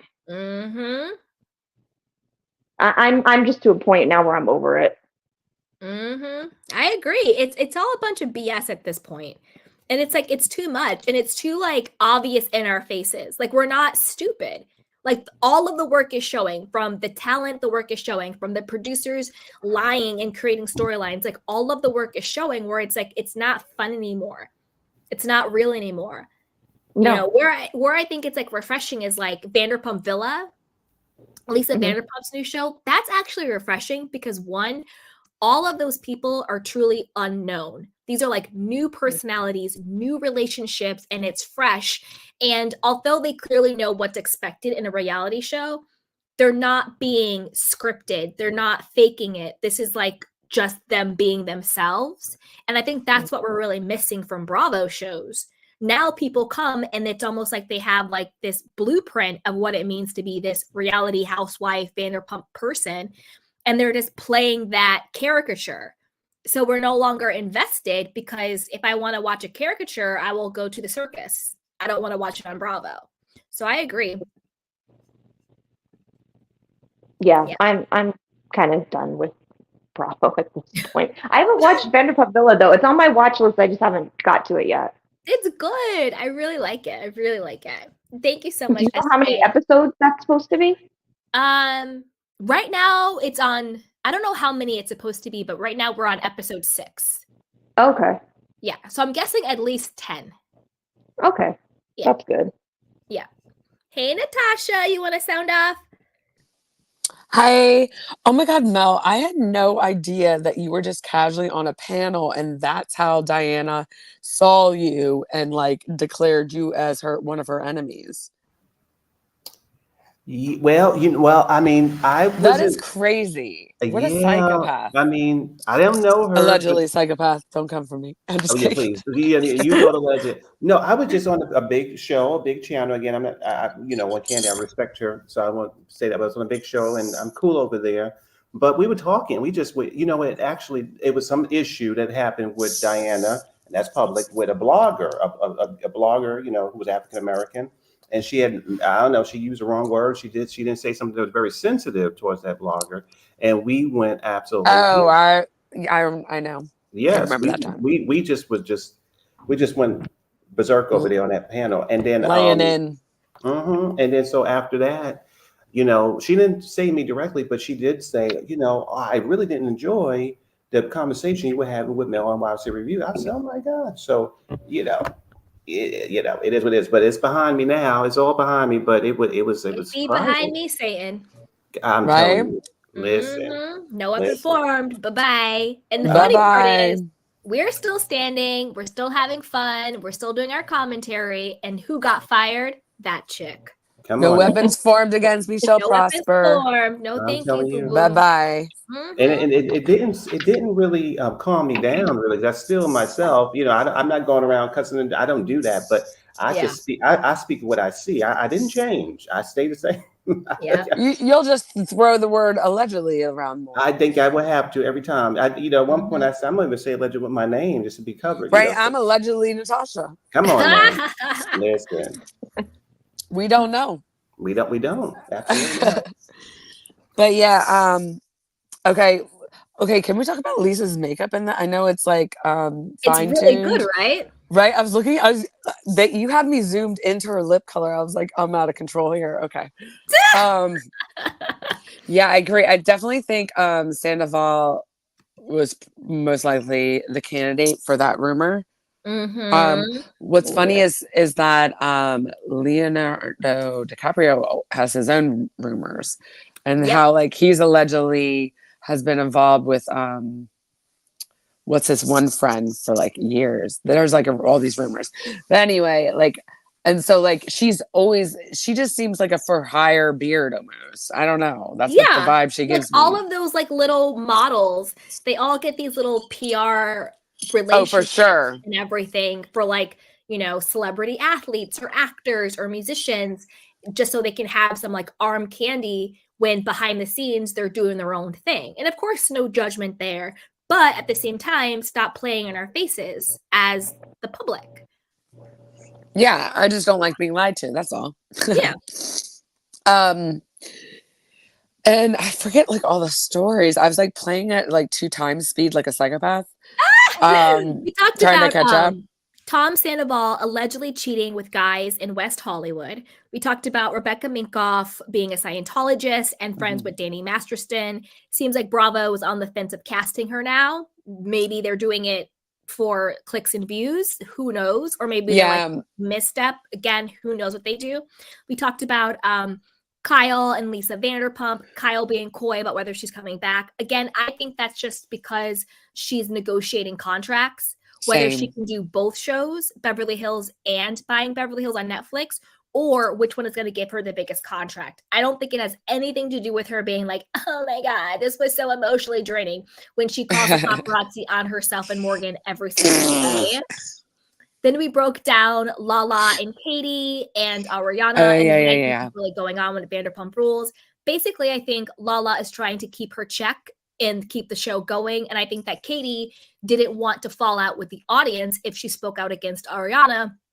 And she also didn't want to lose something about her, which I don't know why Katie keeps saying it's about to open, but I saw pictures of something about her and and I saw that it was over. It was done. It's like a new place. It's like boarded up or something. And that one chef apparently has the rights to the name too. Yeah, the whole business thing where they didn't trademark it, which is crazy. That's crazy. And then we talked about Mary Cosby and Lisa Barlow. Mary Cosby, again, I'll say allegedly called Lisa Barlow's son the R word regarding mental capacity for a person, which I personally think is disgusting. She needs to go. Like, enough's enough out of that lady. Against a child, when her son who is now an adult man, he's over 18. He's probably 21 at this point. Yeah, I think he's 21. So he is a full-fledged adult man, has been out here getting DUIs, posting about drinking, posting about doing illegal substances. And again, my heart actually goes out to him because it must be really hard having grown up in that household. We know that boy went through trauma, yeah. We already see that Mary is a hoarder and her husband basically live separate lives. He was the product of his mother and his step great grandfather, because if that's her grandfather, if her husband is her step grandfather, then that means legally her son's father is not just his father, but it's also his step great grandfather. That's outrageous. So my heart actually goes out to the kids, even though he's like up here, but you know what I mean? Like that has to be really hard. So I think Mary should worry about her son rather than calling a child the R word, because Lisa Barlow's son is 12. You know what I'm saying? That's insane. When did that come out? Are they filming right now? Yeah, they're currently filming. Mm-hmm. I don't understand how that woman's still on the show. Like, we were talking in the chat, it's like the same people that when they're gone are complaining that she was off. Mm-hmm. And it's just like, people are like just so crazy. But like, she's not normal. Like, she had that cult, and I too believe allegedly that it was a cult. I do I'm too. sorry, when you I do too. place divinity on a human being, 100%. that constitutes a cult for me as well. 100%. In my opinion. Yes. Yeah. Amen. And so, and then not to mention, I don't think that you could accumulate that many rumors and have none of them be true. Mm-hmm. So when there's smoke, there's fire with that. So either way, there's a lot of like dark energy with her. And not to mention everything she says. I may or may not have laughed at the inbred comments, when I was like, being a little toxic, when I didn't like Heather, which I like her now, kind of now. She grew on me at least. Mm-hmm. But the thing is, she's been constantly saying like crazy, like cancelable, like beyond cancelable stuff. Like, people have been canceled for less, and how is this woman allowed to say like we're talking about like 9 or 10 different things? It's like outrageous. Like, how is she still allowed to be? I mean, think about all the people that got canceled and taken off the show and taken off like a Bravo show. Yeah. And look at Mary. What? I'm confused. What else?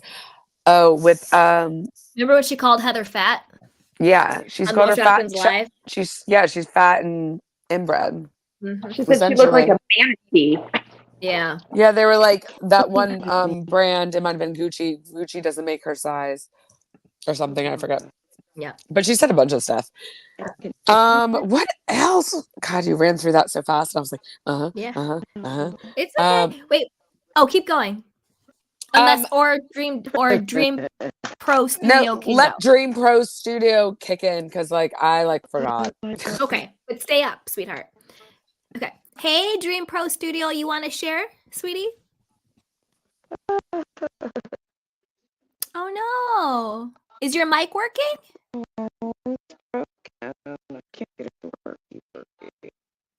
Oh no, it's coming out like jumbled, like.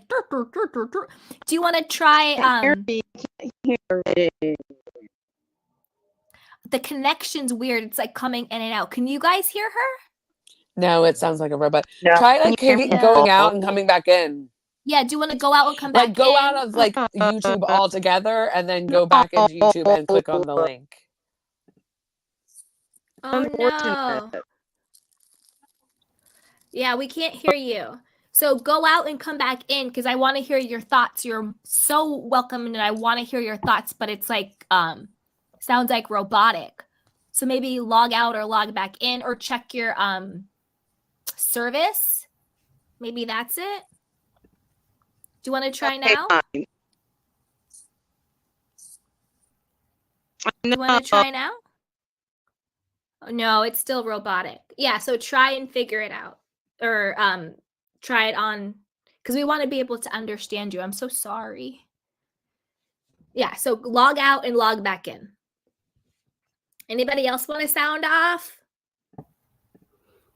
Well, Tom Sandoval, now he cheated on his girlfriend. Now allegedly he's out there with guys now too. Word on the curb, according to the blind item. Again, allegedly. That's allegedly always been a rumor, though. Yeah, that's been around for a long time. I mean, Jax has said that Tom has liked to dress up as women, which again, you can like to dress up as a woman, doesn't mean anything about your sexuality. Could just be you like dressing as a woman. But Jax has made those claims about he's always kind of had a proclivity towards that, and we've seen that throughout the show all the time. Also, it's been alleged that he's hooked up with Billy. As we all know, Billy is a trans woman.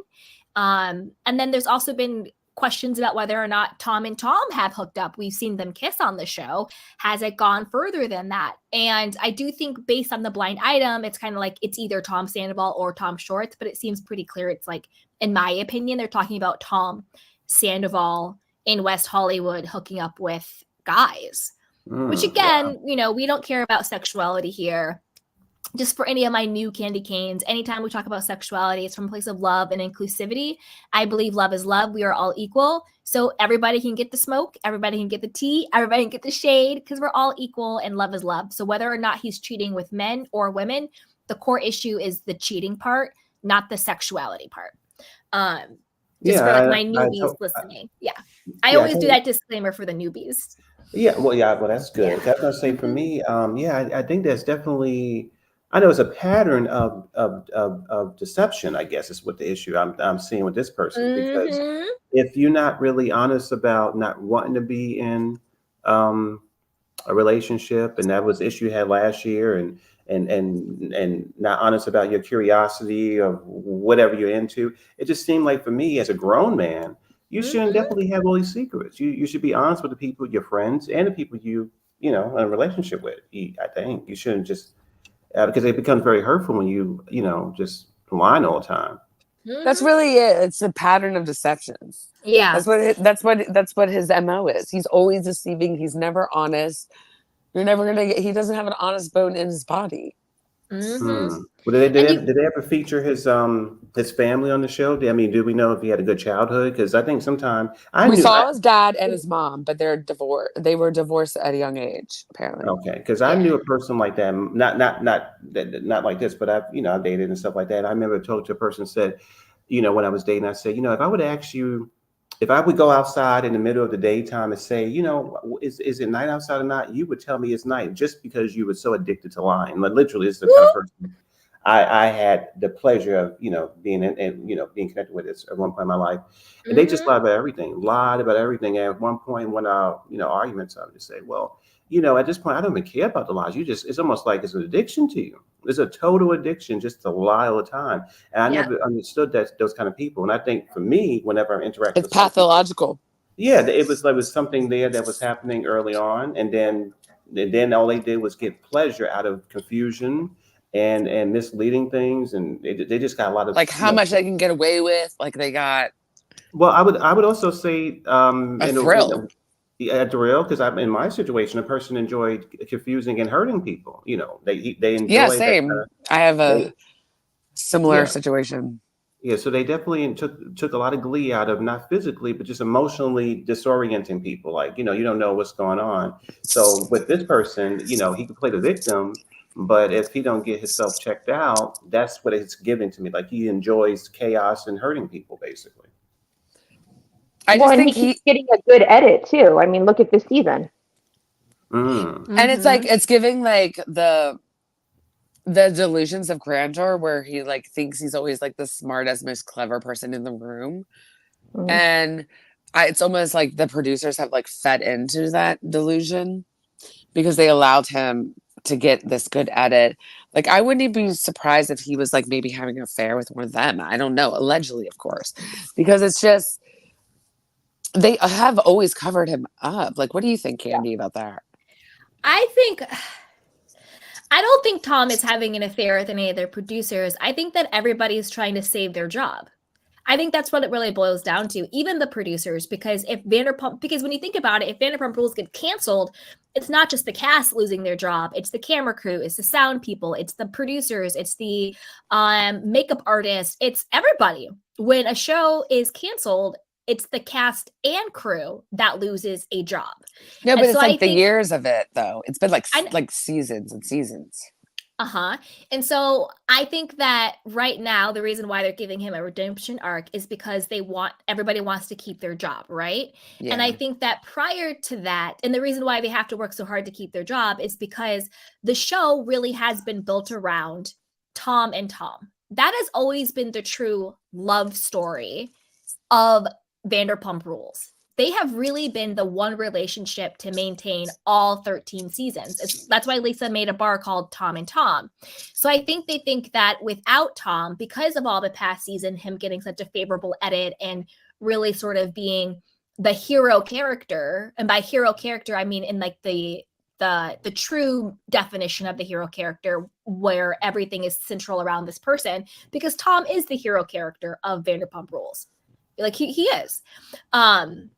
which is why he's still on there. And since he has been the hero character for the last 13 seasons, that's why now they have to have that redemption arc to keep their jobs, because they built the show around him really being that hero character. Him beefing with Jax, him beefing with Stassi, him and Ariana, him and Crazy Kristen, him with his relationship with Tom Schwartz. And I think that that's sort of why he's always gotten a favorable edit. And like Stassi said this too, like the boys always have gotten that. I don't think it's because he's having an affair with a producer. I just think that was the story that they built Vanderpump Rules around. Also because Lisa Vanderpump herself tends to support the guys. She always has like a soft spot for them. She's an executive producer. She helps to wave the narrative. So I think that the years that they've gotten this edit is because at the end of the day, they are still producing a show. So they're going to have hero characters. They're going to have different story arcs. People are going to have certain archetypes. So I don't think it's because he's like hooking up with a producer. I just think that is the story that they've been telling.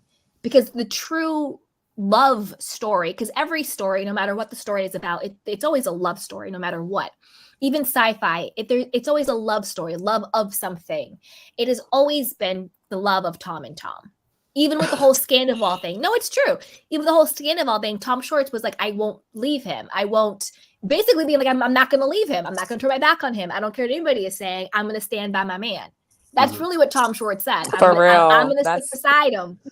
Stand by my man. And so it may be allegedly platonic, whatever the case allegedly. The Tom and Tom has always been the hero love story of this franchise. Okay, so that's, you know what, I have a couple of things that's very interesting. So I had one thing I want to say about New York, and I want to ask you a bigger question, because I got to come to Miss Candy Washington for this because I be having these thoughts about TV. I actually want to ask a big question first. So let me ask you this. So you know what, Candy, your channel and so many other channels, whether they're big or small, you know what, so I'm watching Bravo this season between 2023 and 2024. We're in this season, and the running commentary from the viewers and some of the commentators and the hosts is that they've been disappointed across the board about some of the programs there. And my question is, do you think as an audience that we have gotten maybe not addicted, but we've gotten too complacent when it comes to the fact that we've been disappointed for years with this channel, but yet we still give it a chance every year? Because I'm guilty of that too. Yeah. I'm guilty of going back every year thinking, okay, Giselle's going to get her dessert. Now, when I watched, I'm gonna tell you, when I watched that reunion, I was devastated because I was like, oh my gosh. So I just feel like, and I've asked this question to myself, and I want to ask you, do you think that maybe it's time for new stuff? Like, do you think that Bravo or networks itself, where we can actually take a risk to find something wonderful, find something new and exciting? Because I know when I go to Bravo, I'm always hoping for the people who are doing the dirt to get what they deserve. They never do. They either go off somewhere or. And nothing's going to change if everyone's still complacent. Yeah. So that's my question. It's like, do you think we just sort of, what can we do? Because I'm asking myself that going forward the next season, you know. Yeah, I think that. Okay, so I think that the executives. Nobody can hear me. No, we can hear you. You can hear me. I'm here. I'm here. I'll let you. I'm going to answer Mel's question, and no avatar, but that's okay. That's okay. I'm going to answer Mel's question, and then I'll let you. I have something to say. Okay, perfect. I was. I'm gonna answer. Yeah, Mel, I'll answer your question first, and then Dream Dot, I'll let you sound off. Okay, just because he asked it first. That's all. So Mel, I think that the executives are now, I think there's a lag. I think that they are now catching up to us. And I think a big reason of that is, one, the difference in technology. I think because if you think about it, social media, we are so used to it, but in the grand scheme of things, it's still very, very new. It's still a very, very new technology, a new way of communication, a new way of sharing, a new way of being entertained.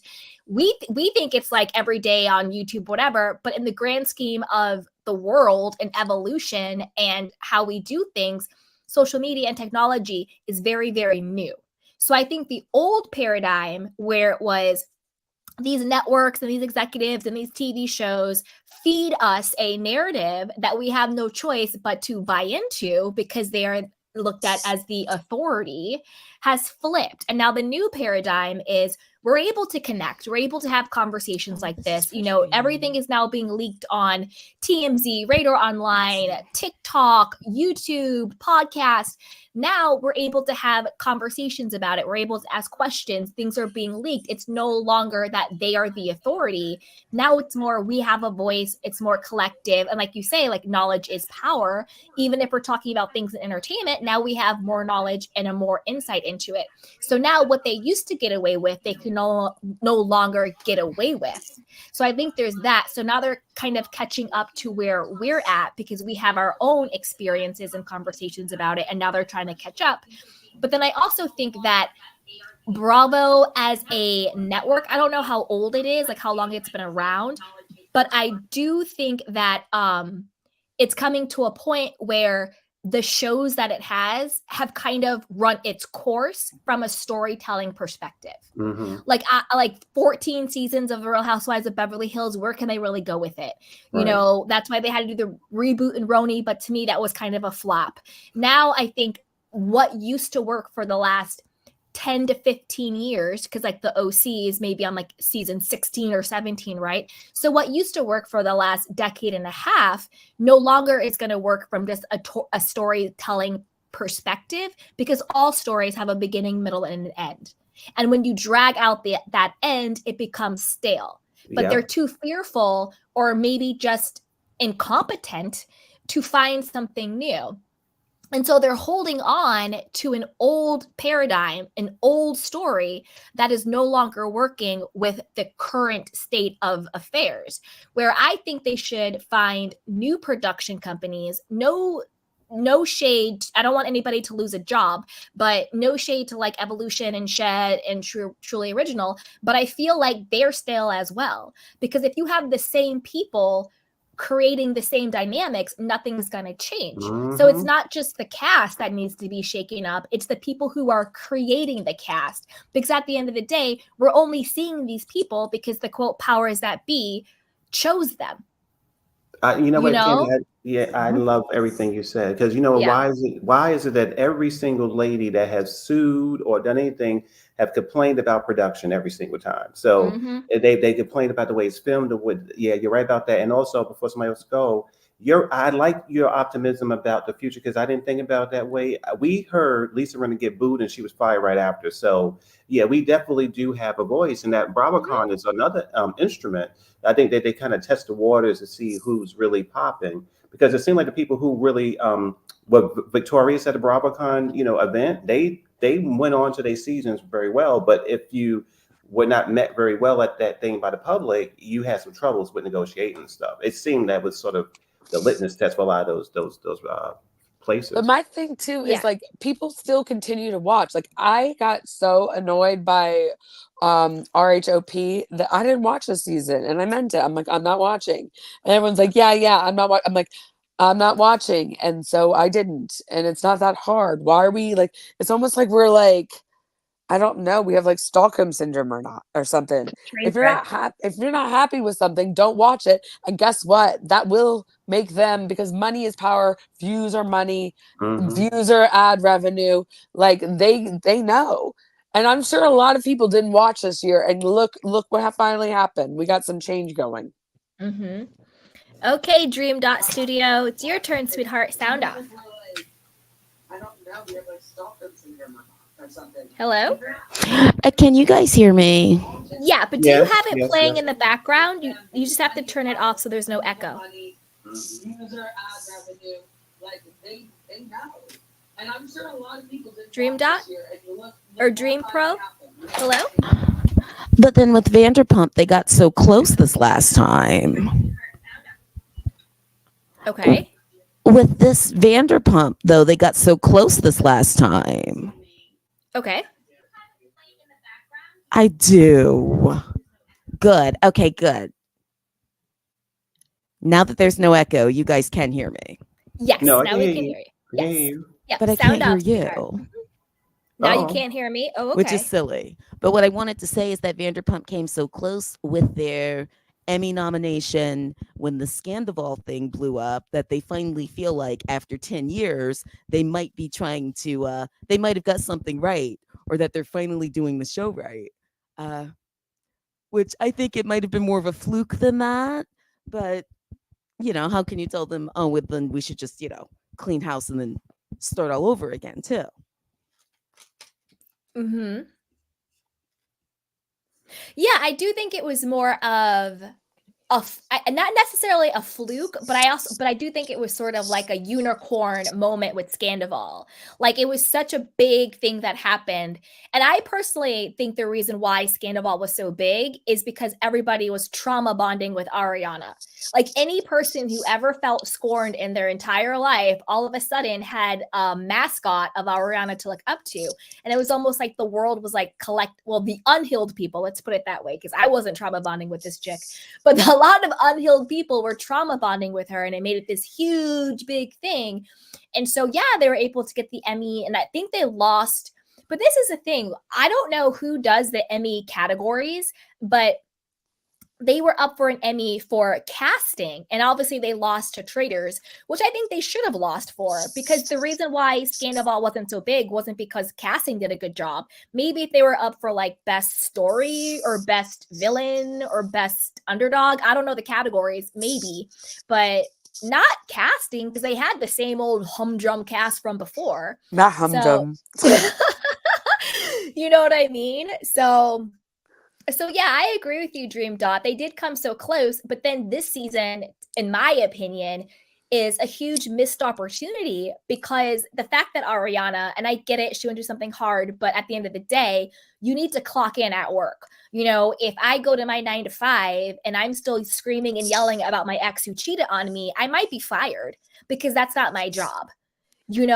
Her job is to show up at work, engage with her ex, because that is her co-star / co-worker. And then also engage with the other people on the show. And she's like really not doing that.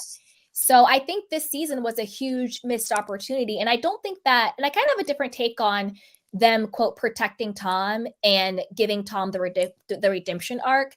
I think they're all doing that because they're trying to keep the show going. And if they get stuck in Tom is not redeemable, then there's nowhere for the show to go. That's true. And that's why you see Brock being like, okay, we get it. And Sheena's like, I can't hate him forever. And Lala is like calling Rachel and, trying to bring Joe in. The show has to go on, because at the end of the day, these people are trying to pay their rent. They're trying to pay their mortgage. They're trying to put their kids in school. They're trying to put clothes on their back. They're trying to put food on their table. As we know, with all of the strikes, these people aren't making that much money. Maybe the executives are, but the day-to-day people probably aren't making that much, and they are working in entertainment, So I think that it's not so much that they're trying to protect this bad person, Tom. They're trying to protect their job, and they're trying to keep the story going.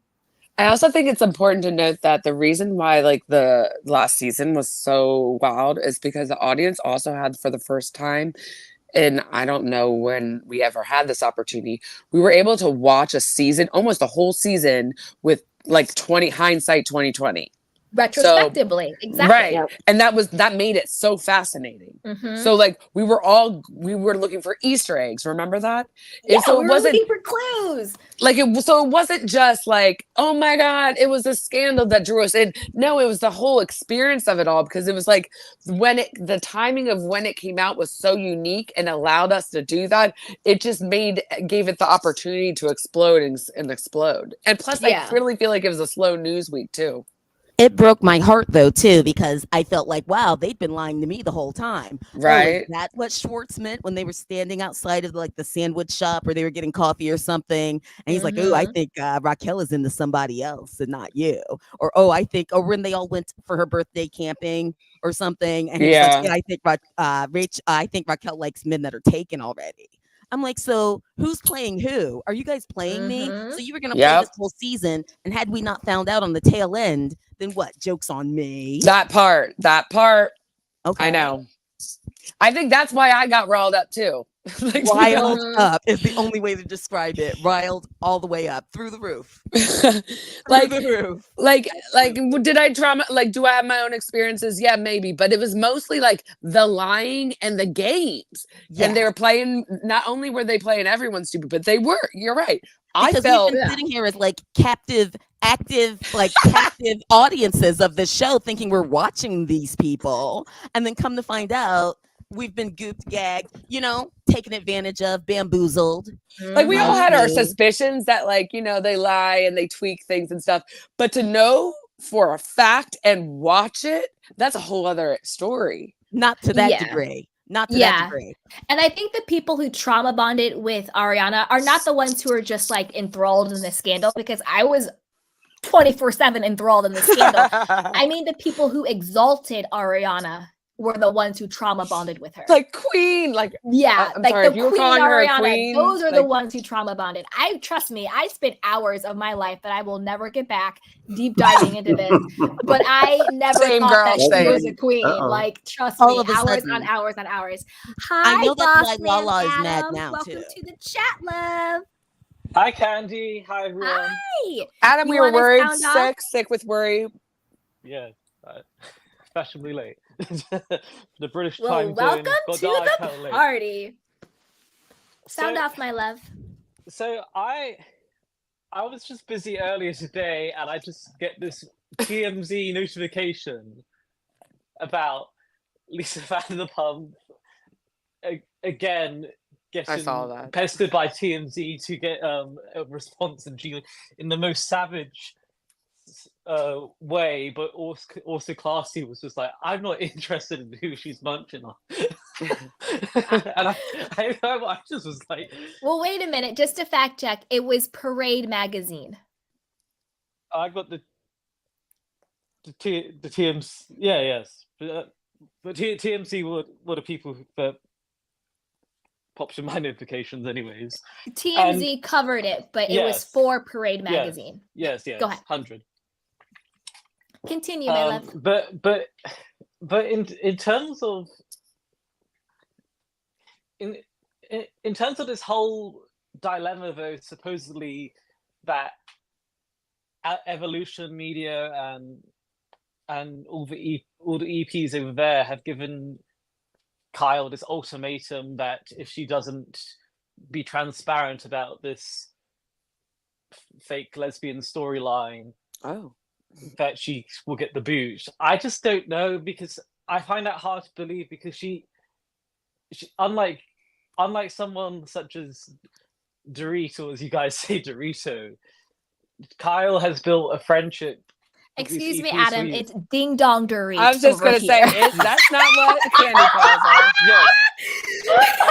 I mean, It is Ding Dong. It's always been Ding Dong. Yeah, Ding Dong. it's better than what it's better than what the other day. Dingling. Yes. Not dingling. And we're like, we don't do that on this channel. We're not rated R. I was like, it's not that type of show. Yes. But Ding Dong Dorit has always made me laugh, for the record. But realistically, she's built.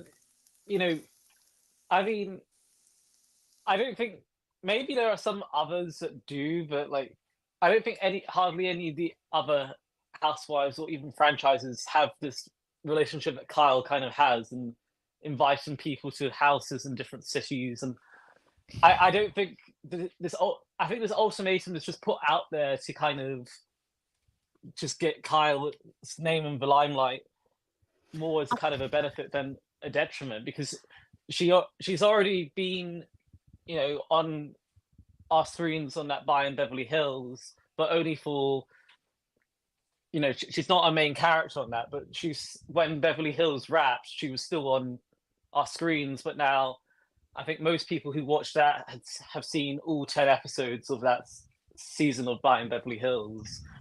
I don't think she's I this don't think ultimatum. so, though. As much as I know. don't like her, because I find her two-faced, and as a lot of other words I could use to describe her. I don't think she's going anywhere, sadly.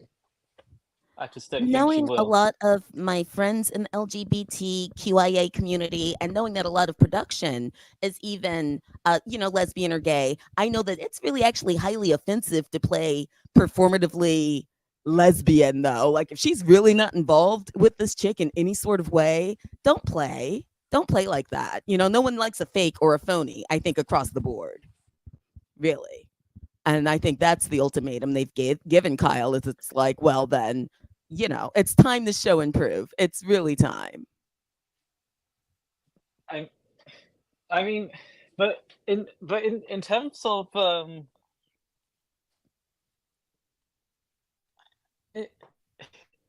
in terms of Salt Lake City, what are you surprised that Mary said that comment, or are you not surprised at all? I'm not surprised. I'm not surprised. I know that just 20 years ago, you could name call and be highly offensive, and that's how you really cut someone to the core, to the quick, is you called them by a name that they knew was true, but that they didn't like. And for her to do it now, it is very immature, especially being a religious leader in her church and being a mother herself, and to bring a 12-year-old child into it. I mean, shame on her. But some people have never grown out of that phase either. Yeah, I just have no respect for it's Mary. true. I With how remember, like, deep even and like how you could down say she it like goes. 15 years ago. Like, Yeah. if the audience, like the young audience today, ever like time travel to my high school, they would all like die of strokes, because like Right. the name calls, the names that were God. said back then Wow. were like They bad. can't handle It it. was They rough. could not It was stand the rough. heat and would have to run from the kitchen. Okay. Absolutely. Literally run for the hills. So like, yeah, it's but she just didn't adjust, and she's just like, it's like, sweetie, like, no one is talking like that. Not that they really ever should, arguably, but like, no one is saying that now. In fact, but what do you guys Married think? to Like, Medicine, Dr. Heavenly gets like that sometimes. Married to Medicine, Dr. Heavenly will stoop Ooh. I to heard that. I Yes, can't with and Dr. get Heavenly. just downright. Yeah, That's Dr. the Heavenly's a hot one of the mess. few cast members that Candy and I disagree on. But yeah, so And Dr. Heavenly's a hot mess. But I was gonna say what Mary. But what do y'all think? Like, why do you think that she's allowed to like not be canceled when people have been canceled for? I think that, you know what, I was gonna say. Is I it think the that witch for me, spells, maybe or like because what's she, happening? I think witch it's spells. because The the witch TV. I spells, think because people enjoy her on TV. But I think that for me, attacking somebody's children Because it's is like getting strange. Like, I have never it's unhinged. these modern times see someone be able to say Wait, one at a time, that you guys. level of stuff one on at a so time. many occasions and still have a job and arrive, miss Right. a reunion. Like, it's getting out of hand. Well, Yeah. Kristen Doty was canceled by the entire network for being a racist, and somehow has uncanceled herself to come back, as if, oh no, never mind. Let's forget about that. And so I don't know how there's an uncancel yourself button now that is brand new. Mhm. Well, I mean, I think that the ex-president is the one that installed that button, because now he's coming It's back. brand new. Yeah, it's That's kind of, feature. it's a little the crazy. last But I think that with Mary, again, based on the article, we nobody was there. It's unhinged. It's totally out of this, and she's lucky. Now she's very lucky that she wasn't with somebody from Atlanta, because they probably would have grabbed up real quick and got her real quick with all that. Nobody, I don't think anybody should suffer any kind of slurs towards their children. I mean, I like when I watched on the TV that she gags the girls every time with these little funny things, but she can get mean. I noticed that, absolutely. She can definitely get mean and unhinged, absolutely. Anyone on her same level from that same era would have probably gave her like a your mama in return. You know what I mean? Just to Like, I would love to see Candace Dillard in her heyday, like before she got kumbaya with the baby, like in her like heyday. I don't know. I feel like are we all delayed? I feel like we're delayed. I would love to see that battle, or what I don't know. do the I kids really call need it? Whitney to get off that show, because she's I'm so done Wait with 1 her. second, Natasha. She's like I will- actually kind of I like agree. scary. Wait, Natasha. Like I 1 think there's second. something seriously wrong, allegedly, of course, but like there's something off with her, and it makes me like honestly uncomfortable to watch. Okay. She kind of freaks me out. Okay. I think there should be like a versus. What do y'all think? I feel. Are we like? Natasha, I don't know if you can hear me, but you're like going nuts right now, girl. Can you hear me? Yeah, I can hear you. Was You were guys hear you? me? Oh, I feel like we're all delayed, and it's actually weird. Maybe that's what it is. 'Cause I was like, Was I talking and you guys like? Because I didn't hear you at all. Yeah, To answer I the question. can- I know Yeah. Dream Now? like to speak. did. Same thing happened to Dream clearly. Like, and then I feel like whenever someone goes to talk, there's like an exceptionally overlap. long. Yeah. Yeah, I'm like, what is happening? I was like, Well, what is that's happening? not cute. That's not It's cute. not. Ew. Listen, I StreamYard. rebuke whatever witchcraft is going on in the I mighty name of rebuke Jesus. Lord, Thank all you. of it. Absolutely. In the Absolutely. name. In the Come- name. In the blood Thank of you. Jesus, honey. Absolutely. Yeah. So Natasha, you finished what you were saying. Go ahead, girl. I don't even know what I was saying because like I was just rattling off my mouth, and apparently something so about were Whitney. other people. Something about Whitney. Well, I was saying I want to see a versus with Mary Cosby versus Candace Dillard in her heyday, because Yeah. I think that Candace would teach Mary a little bit of a lesson, because I agree with what I think it was Mel. I agree with Mel was saying Mary is on, with literal snowflakes on Salt Lake City. She doesn't really go against anybody who could actually bring it to her on any type of level. You're right. Like Lisa That's Barlow, what it happened. has really good little like cute shade, but she's not gonna really like go toe to toe If with she Mary was with a group Cosby of her or Heather Gay. peers, yeah, If she was on Potomac, if she was on Atlanta, she would not have all that lip. she would No. not It's have happening all of that again. bravada. No, You know no, what I she would mean? not. No, Exactly. she would not. She'd get eaten alive. She needs someone. She needs a taste of her own medicine. Yeah. Okay, who It's- wants to sound off? I've got a question about that the whole scheme you were talking about with Vanderpump Rules and the ethos of the show and how it started. Okay. And do you think hypothetically,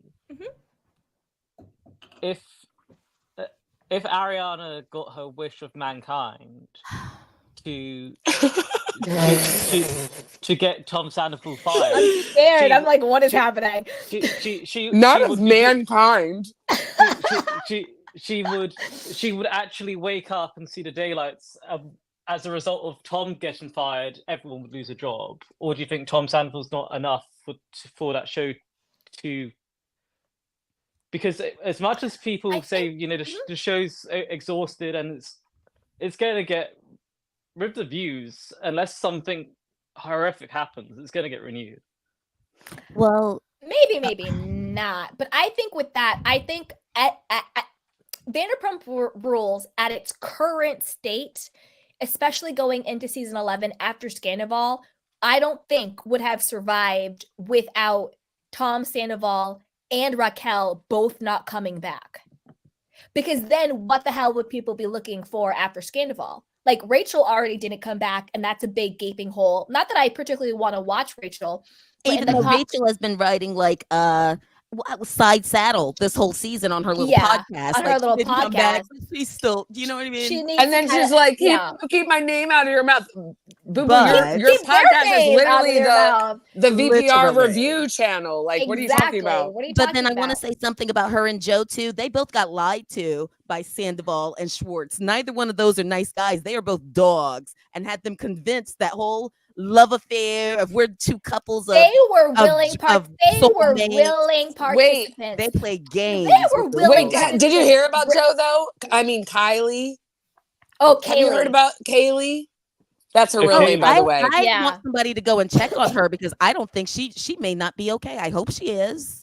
But No, she her really real name is sounded like she was Kaylee. on the edge. And this is her MO. This is what she's known for. Like, she has a history of this back in Wisconsin of doing this, where she like steals people's men and then like does this like free spirited relationship with them and then like clings to her pearls when it doesn't work out. Like, this is her MO, and her name was Kaylee. It's crazy. What bothers me about Joe is she had always hung around them and did their hair and had some delusional idea that she could do their job and get on the show. But then the one day that she does show up to be his actual official woman on the show, she doesn't even get her own hair and makeup together for the shoot, and then has the nerve to be like, ooh, poor me, when everybody reads her for filth for coming around there with cornrows under a baseball cap looking a hot mess. If any day she should have dime-pieced herself out to be his lady, it was that night, okay, that she first came out to be like, yes, I'm his woman now. I mean, I don't know how she was so delusional to feel like, even though, like I said, the lies they told those girls were really like soulmate level lies, you know? And it's just like the rewriting of the story. It's like, lady, you texted Katie to get Tom's number, asking to cut her ex-husband's hair.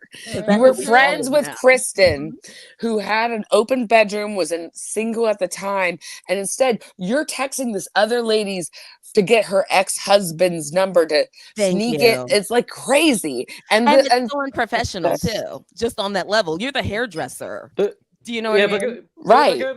But going back to the show's jeopardy of its future, what was your... Yes, producer Adam.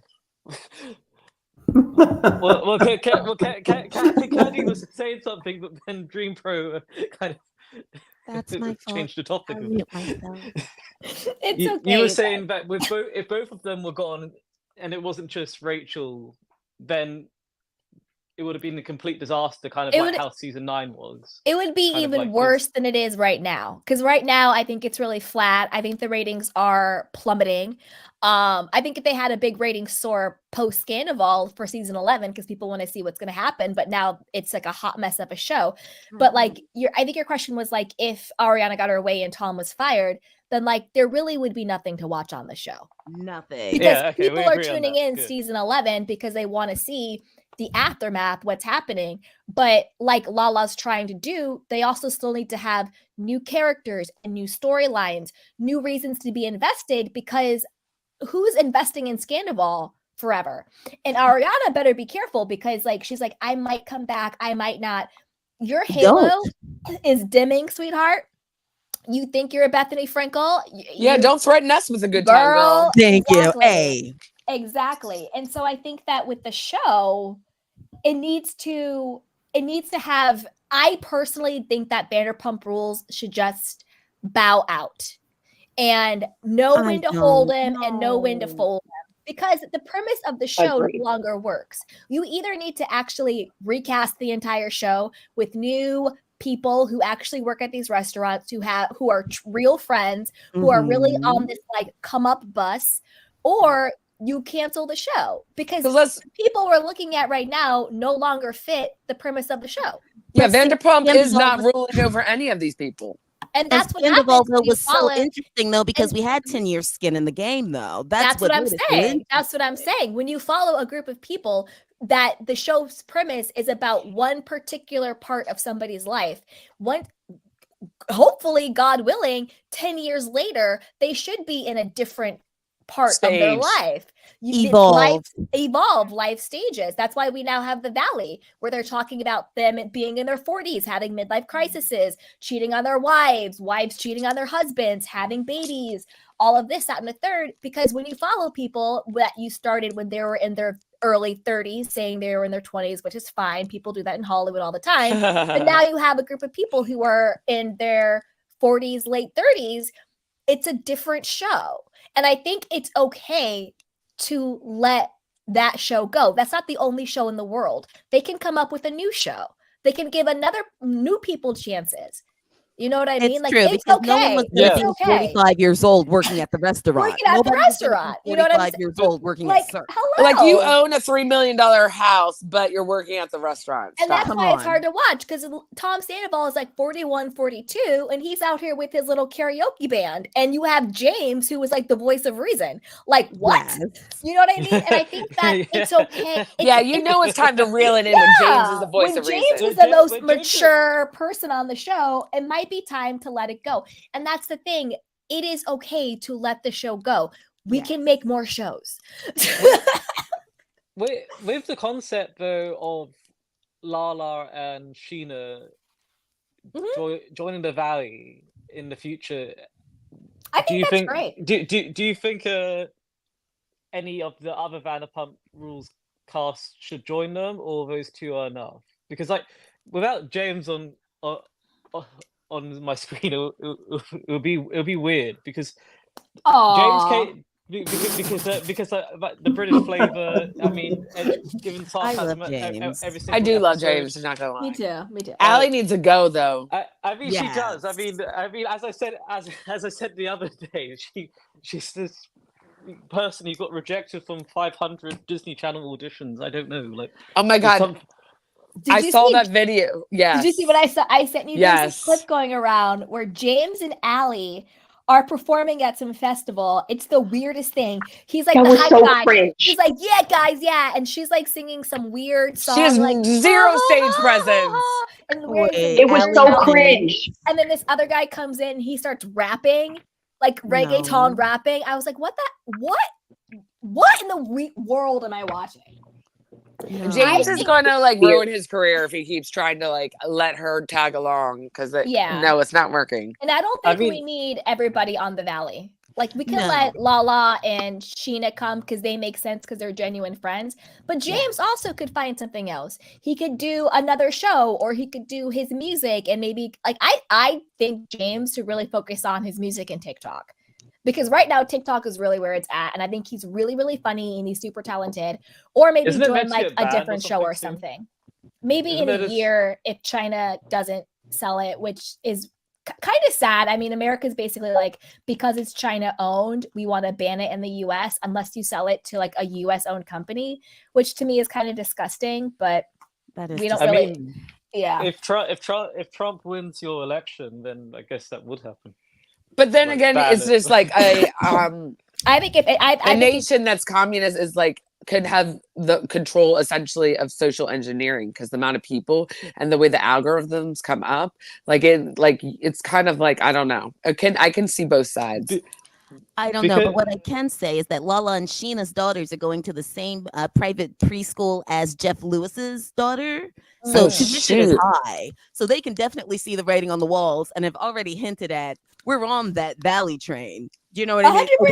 Yeah, they basically confirmed. And they both moved into new homes. I mean, at the end of the day, this is their job.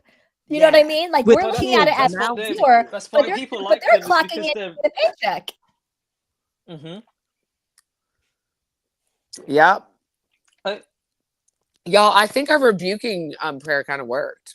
I hope it did. I think so too. I plead the power of Jesus Christ over this. Absolutely. Every anything negative, so don't even try it.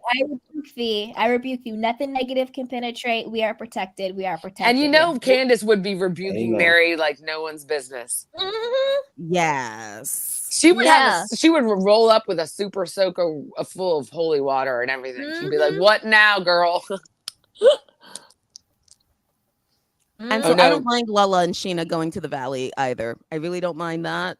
I don't mind that at all. I don't either because like it makes sense, and I think it'll be more real because they are actually friends and everything. And I do want to see how this Brock thing shakes out because he's really a sorry kind of sap, man. Payroll husband, boo boo. Payroll husband. Have you seen his Instagram presence? He's been like Mr. Home Improvement trying to be. I think like is he doing another app?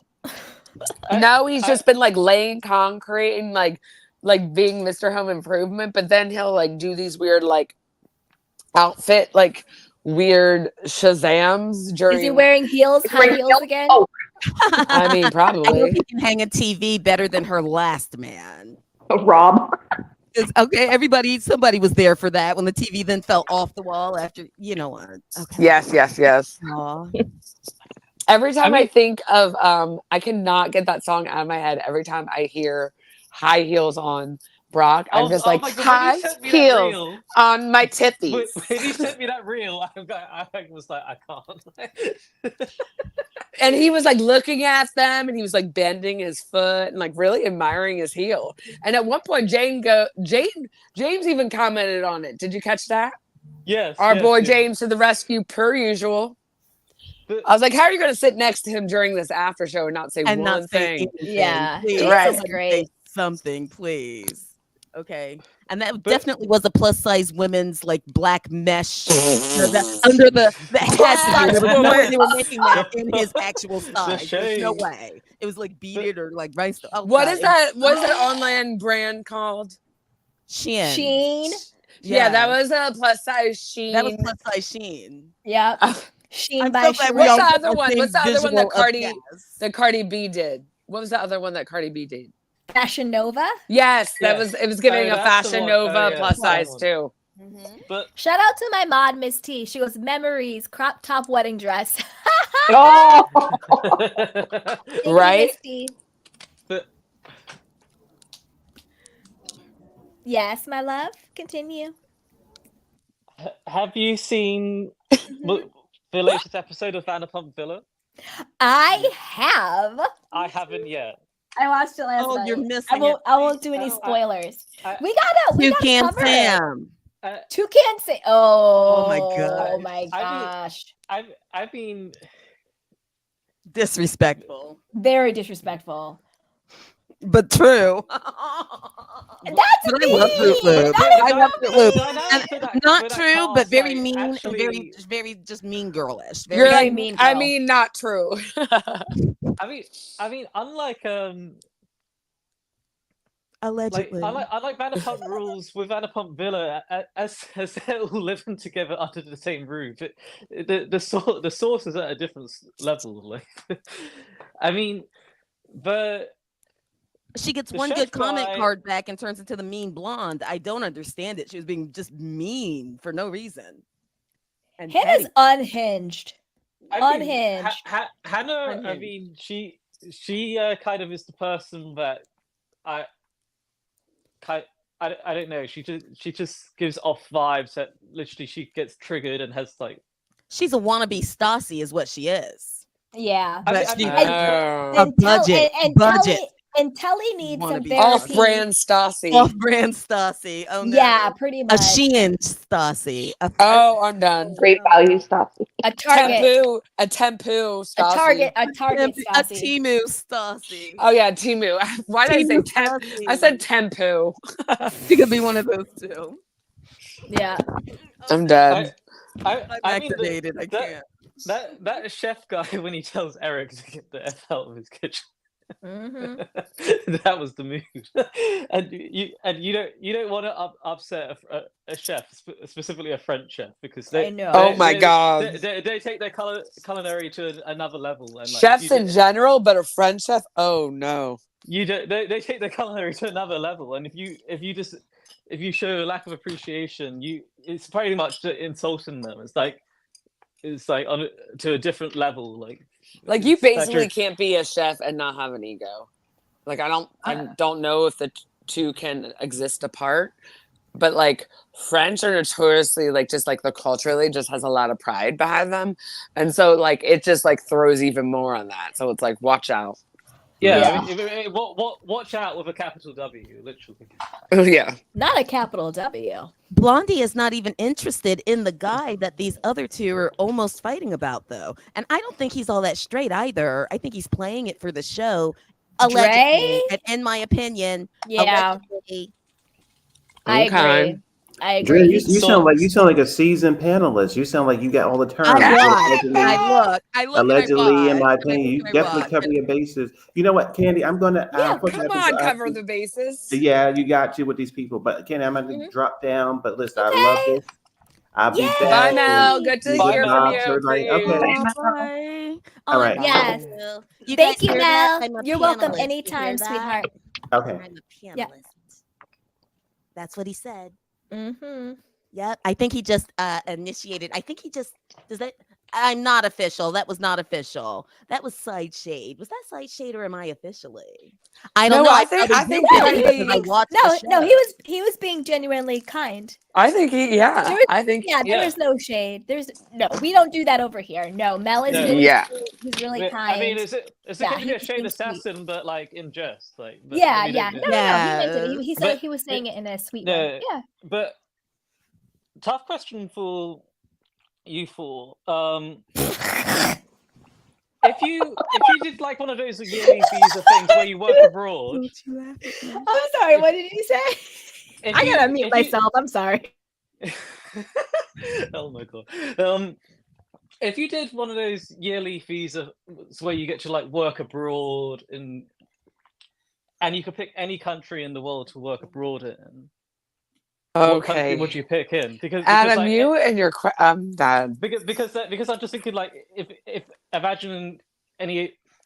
I mean, it's the same for me now since Brexit that I have to apply for a visa to work in France. So it's just like if we were to like, if you had the choice of any country, would France when I be get your there, number am I one? living with my coworkers like they're doing on Vanderpump that's Villa up to though? you to Because one girl interpret that seems part. really bothered by that. She's like, I don't live with my coworkers. This is very uncomfortable for me. But would France be your country to go on Vanderpump Villa, or would you go to a different country? Ew. I would go to Greece. Interesting. Yeah. Yeah. I would go to Belize.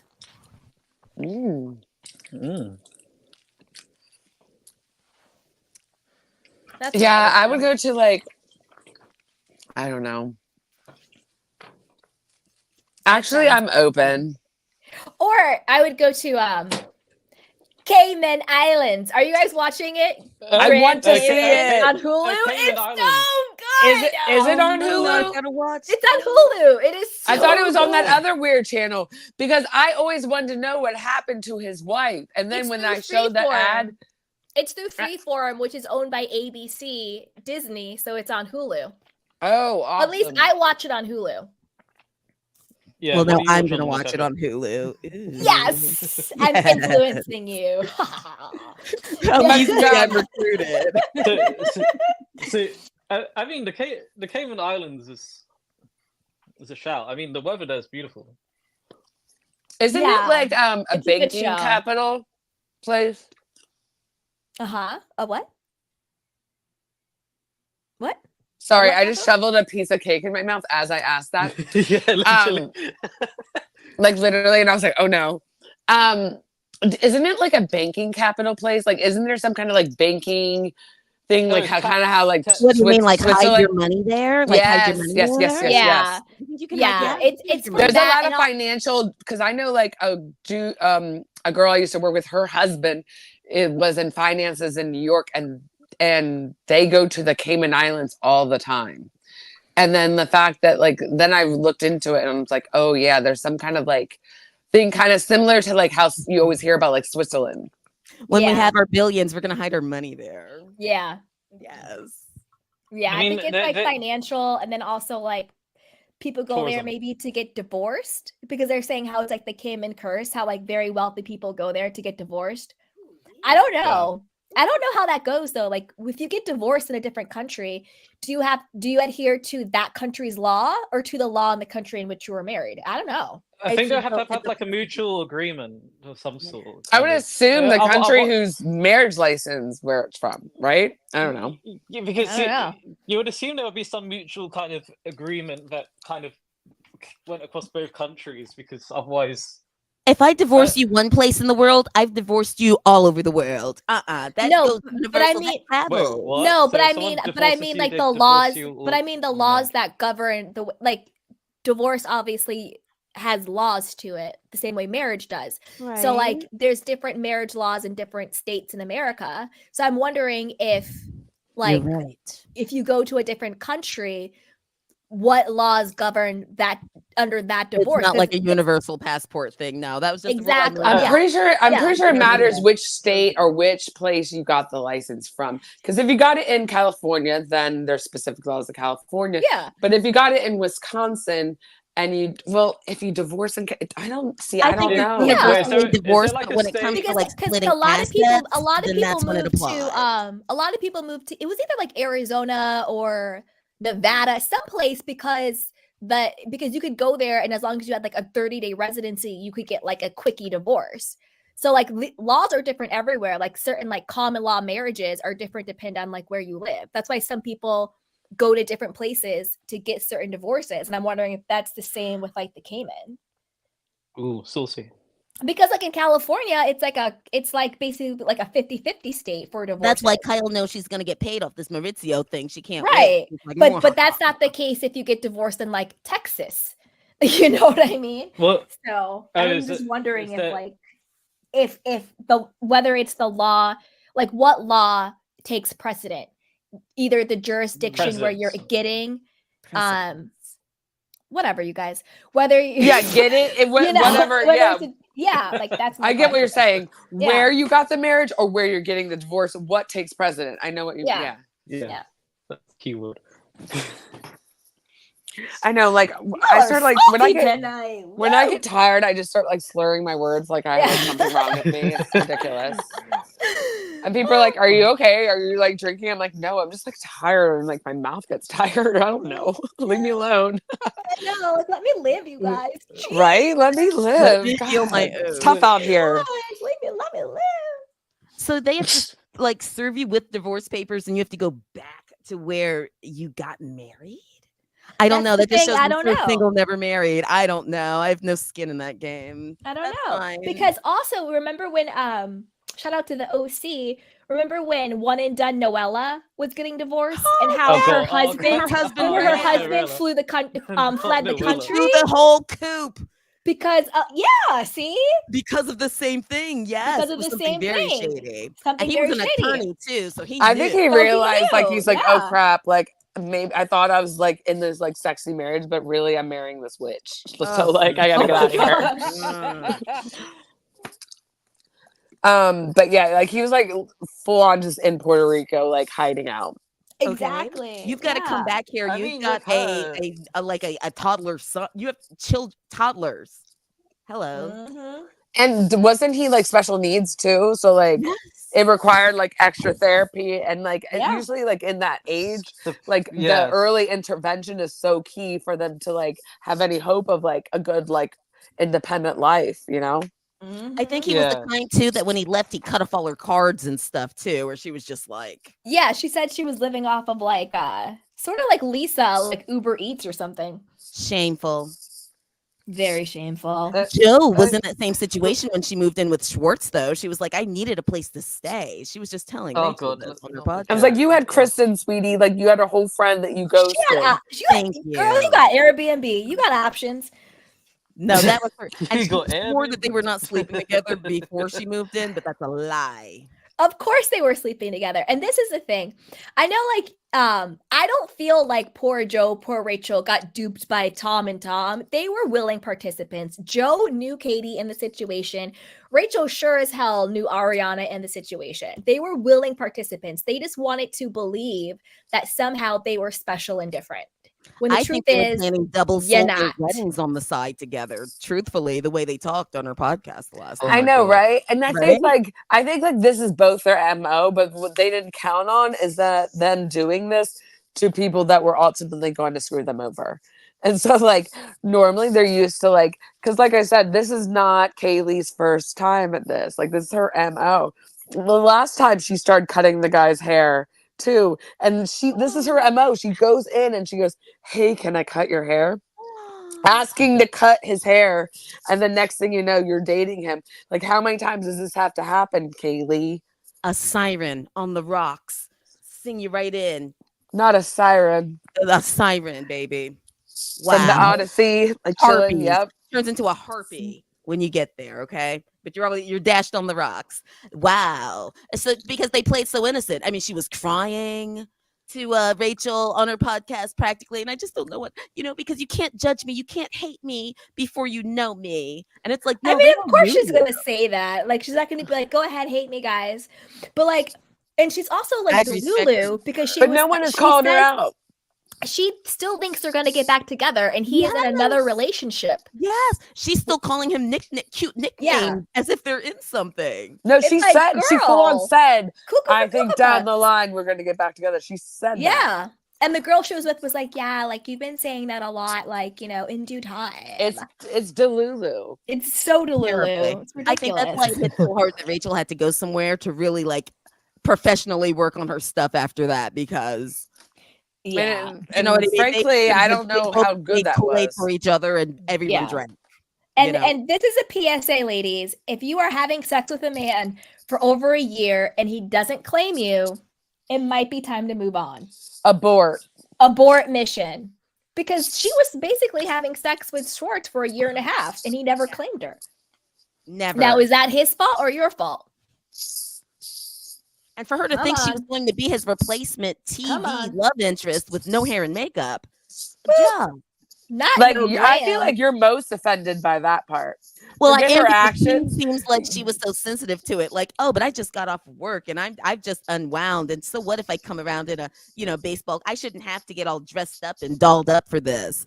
And it's like, it was the difference of them having shot this show and knowing that cameras are going to be up. Like, Of you're course getting, they like, thought, how many times a day are you filmed? Like, you're never. So, Thank like, you. put some effort in. Come on. Exactly. This is a different kind of job that you think you're going to do right Yeah, now. this isn't like you just showing up for drinks after work, boo boo. There are like nationwide, like syndicated worldwide cameras. We are taping this. We are Okay. taping. You know what I mean? It's the pause that you made, and you go, "We are taping this." Taping this, okay? We are taping this. But I'm it's done. true. It's true. Like, where's your mascara? Like, what is happening? At least. It is kind of insulting. It's like the effort that you decided to not put in is not okay. I think that's the part, and her being the side chick that whole time and then trying to show up as if she's just going to be a cast member and now be on tape with everyone. I think that's even what turned Sheena so very mean and vicious that night, too. And the thing where is, they this were like, we're going isn't to just be bold-faced cold to her face, just like. And these scenes aren't spontaneous. They're scheduled. Thank you. We have shot. Thank you. You got the call sheet, didn't you? Yeah. Didn't You you? could Come have on, put in Joe. time to curl your hair. Stop. Come on, Joe. But Okay. my biggest part is that I need someone to her face, and I want to witness it. Say, what about the dinner you had at Ariana and Tom's Thanksgiving, where you witnessed them pretending to be a couple and host you for Thanksgiving? What about that? Broke bread with them. This is the thing. I think that the people who are saying like, oh, Ariana and Tom were, and I don't really rock with Ariana like that, but Me neither, but like a spade's a spade. You know, they weren't together and Rachel knew and everybody. No, I think there's a difference between not having respect for somebody's relationship versus two people actually not being together. And I think they're conflating those things. I think Joe had no respect for Ariana and Tom's relationship. I think Rachel had no respect for their relationship. But I do think that Ariana and Tom were technically together.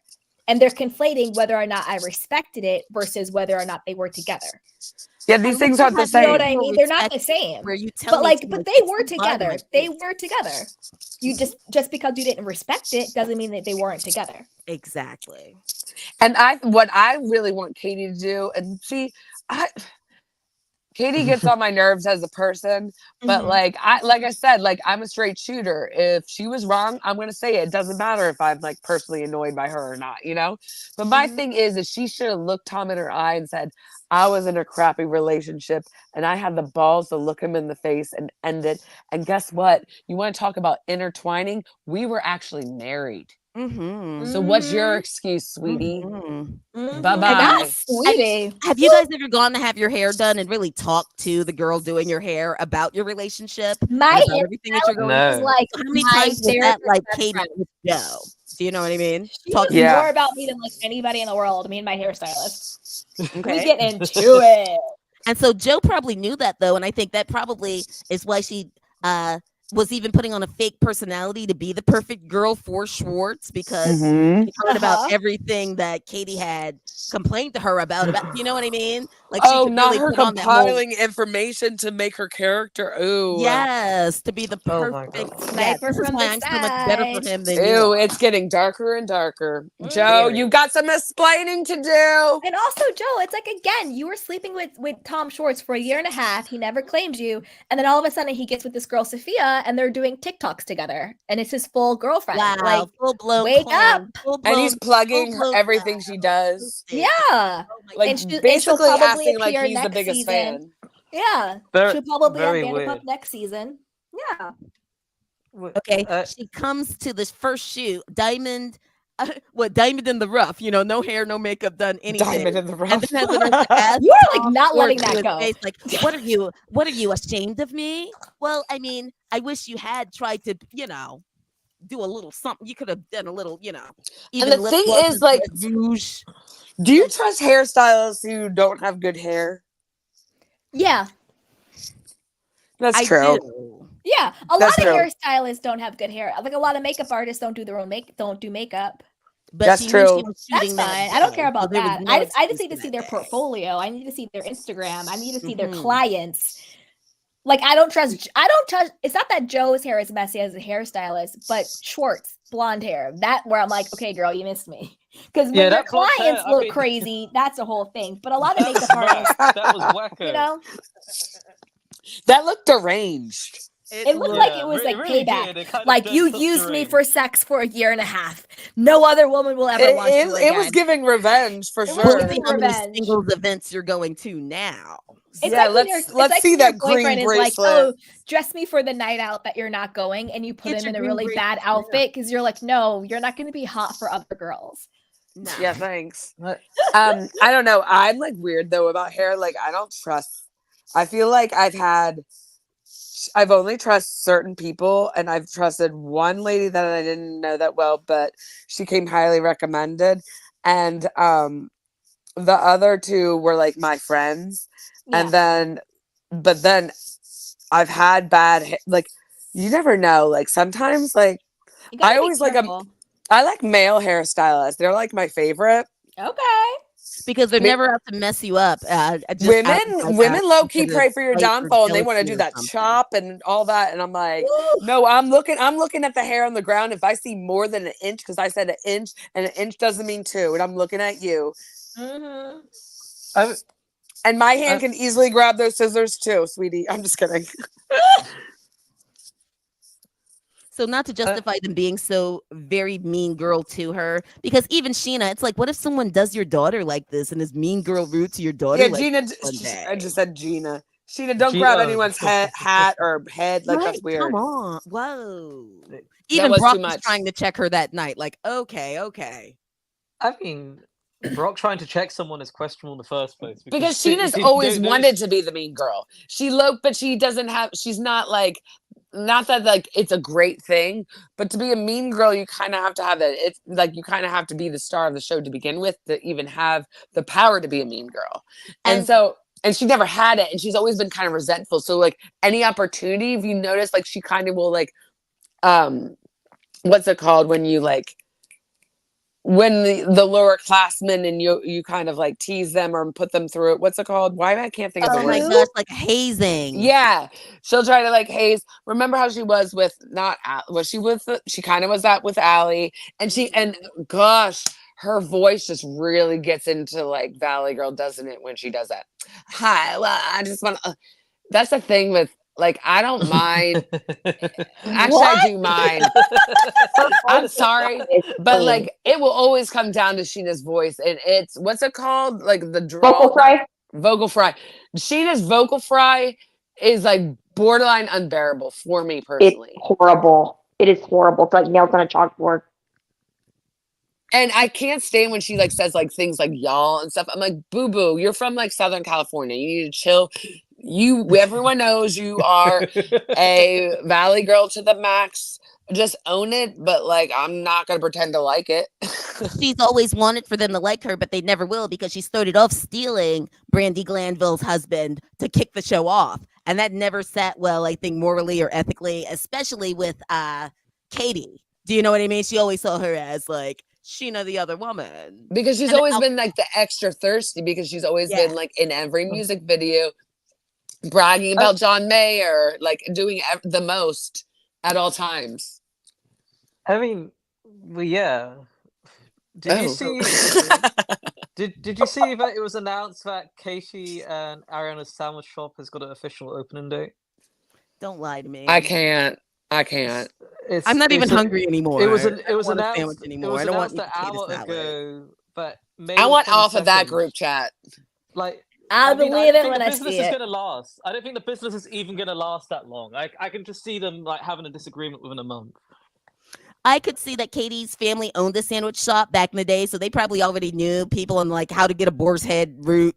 Do you know what I mean? And that Yes, type of boar's thing. head. I love boar's head. If anybody could like break down a meat slicer and disinfect it, she knows probably how to do these things. So I think Katie, that might be her bread and butter in the end when this all blows over. Really. But I think Vanderpump played them and never wanted them to open a sandwich shop and just wanted the crowds to come around to see if it was open. And you can't get a sandwich there, but you can always get dinner at Sir, or you can go and get to drink at Tom Tom because we're all right here. Okay. Like, Is that your she's British? benefited from that. I knew you were going to say, I knew Adam would I have did something put to on the say. accent. Shameful. I did. That was my Vanderpump accent. That's the last time I'll ever do that. I'm sorry. Yeah. No, That was bad. no, Adam deserves it because he puts like a very disastrous American accent on. Ooh, do it. Oh, do it. Adam, you've got the stage. Come on, that just. Oh, that was probably It's- such an offensive one too. It wasn't a good Vanderpump accent. What he does is that he'll just Oh.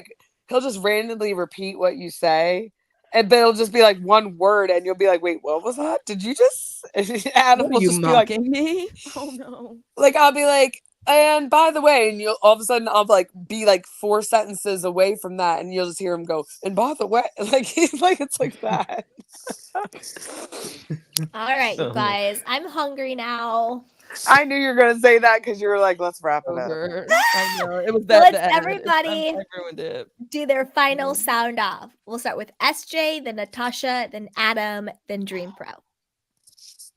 I think this is my opinion, and I don't, if you don't have to agree with me or whatever. I just think that a lot of these reality shows are on the way out or in a decline because of everything that's going on behind the scenes and the fact that this talent, and I'm using air quotes when I say talent, is not good, and it's lost its premise of what these shows were started as. These people are not rich. They're not wealthy in any sort of the way. It's all a bunch of posers as far as I'm concerned.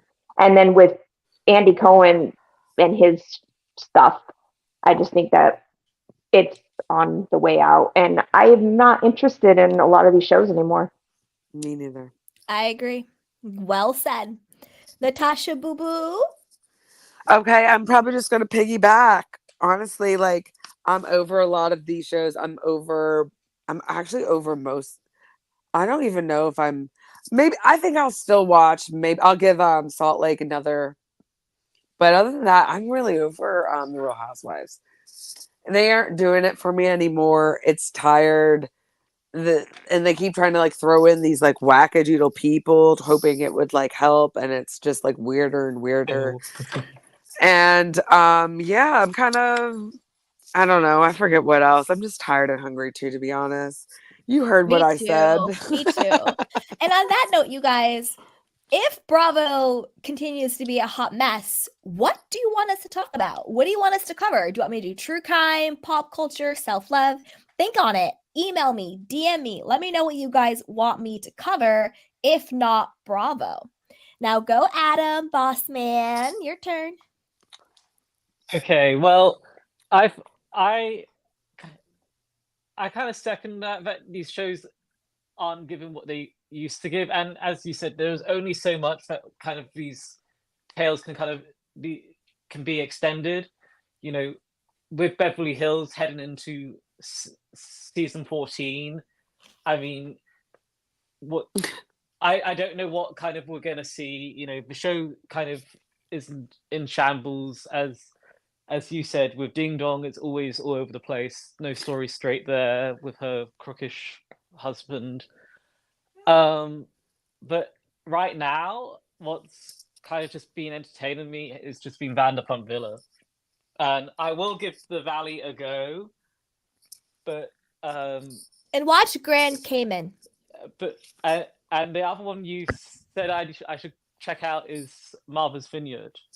Yeah, Martha's Vineyard, and watch Grand Cayman too. See, tell me if you like it. I'm liking it.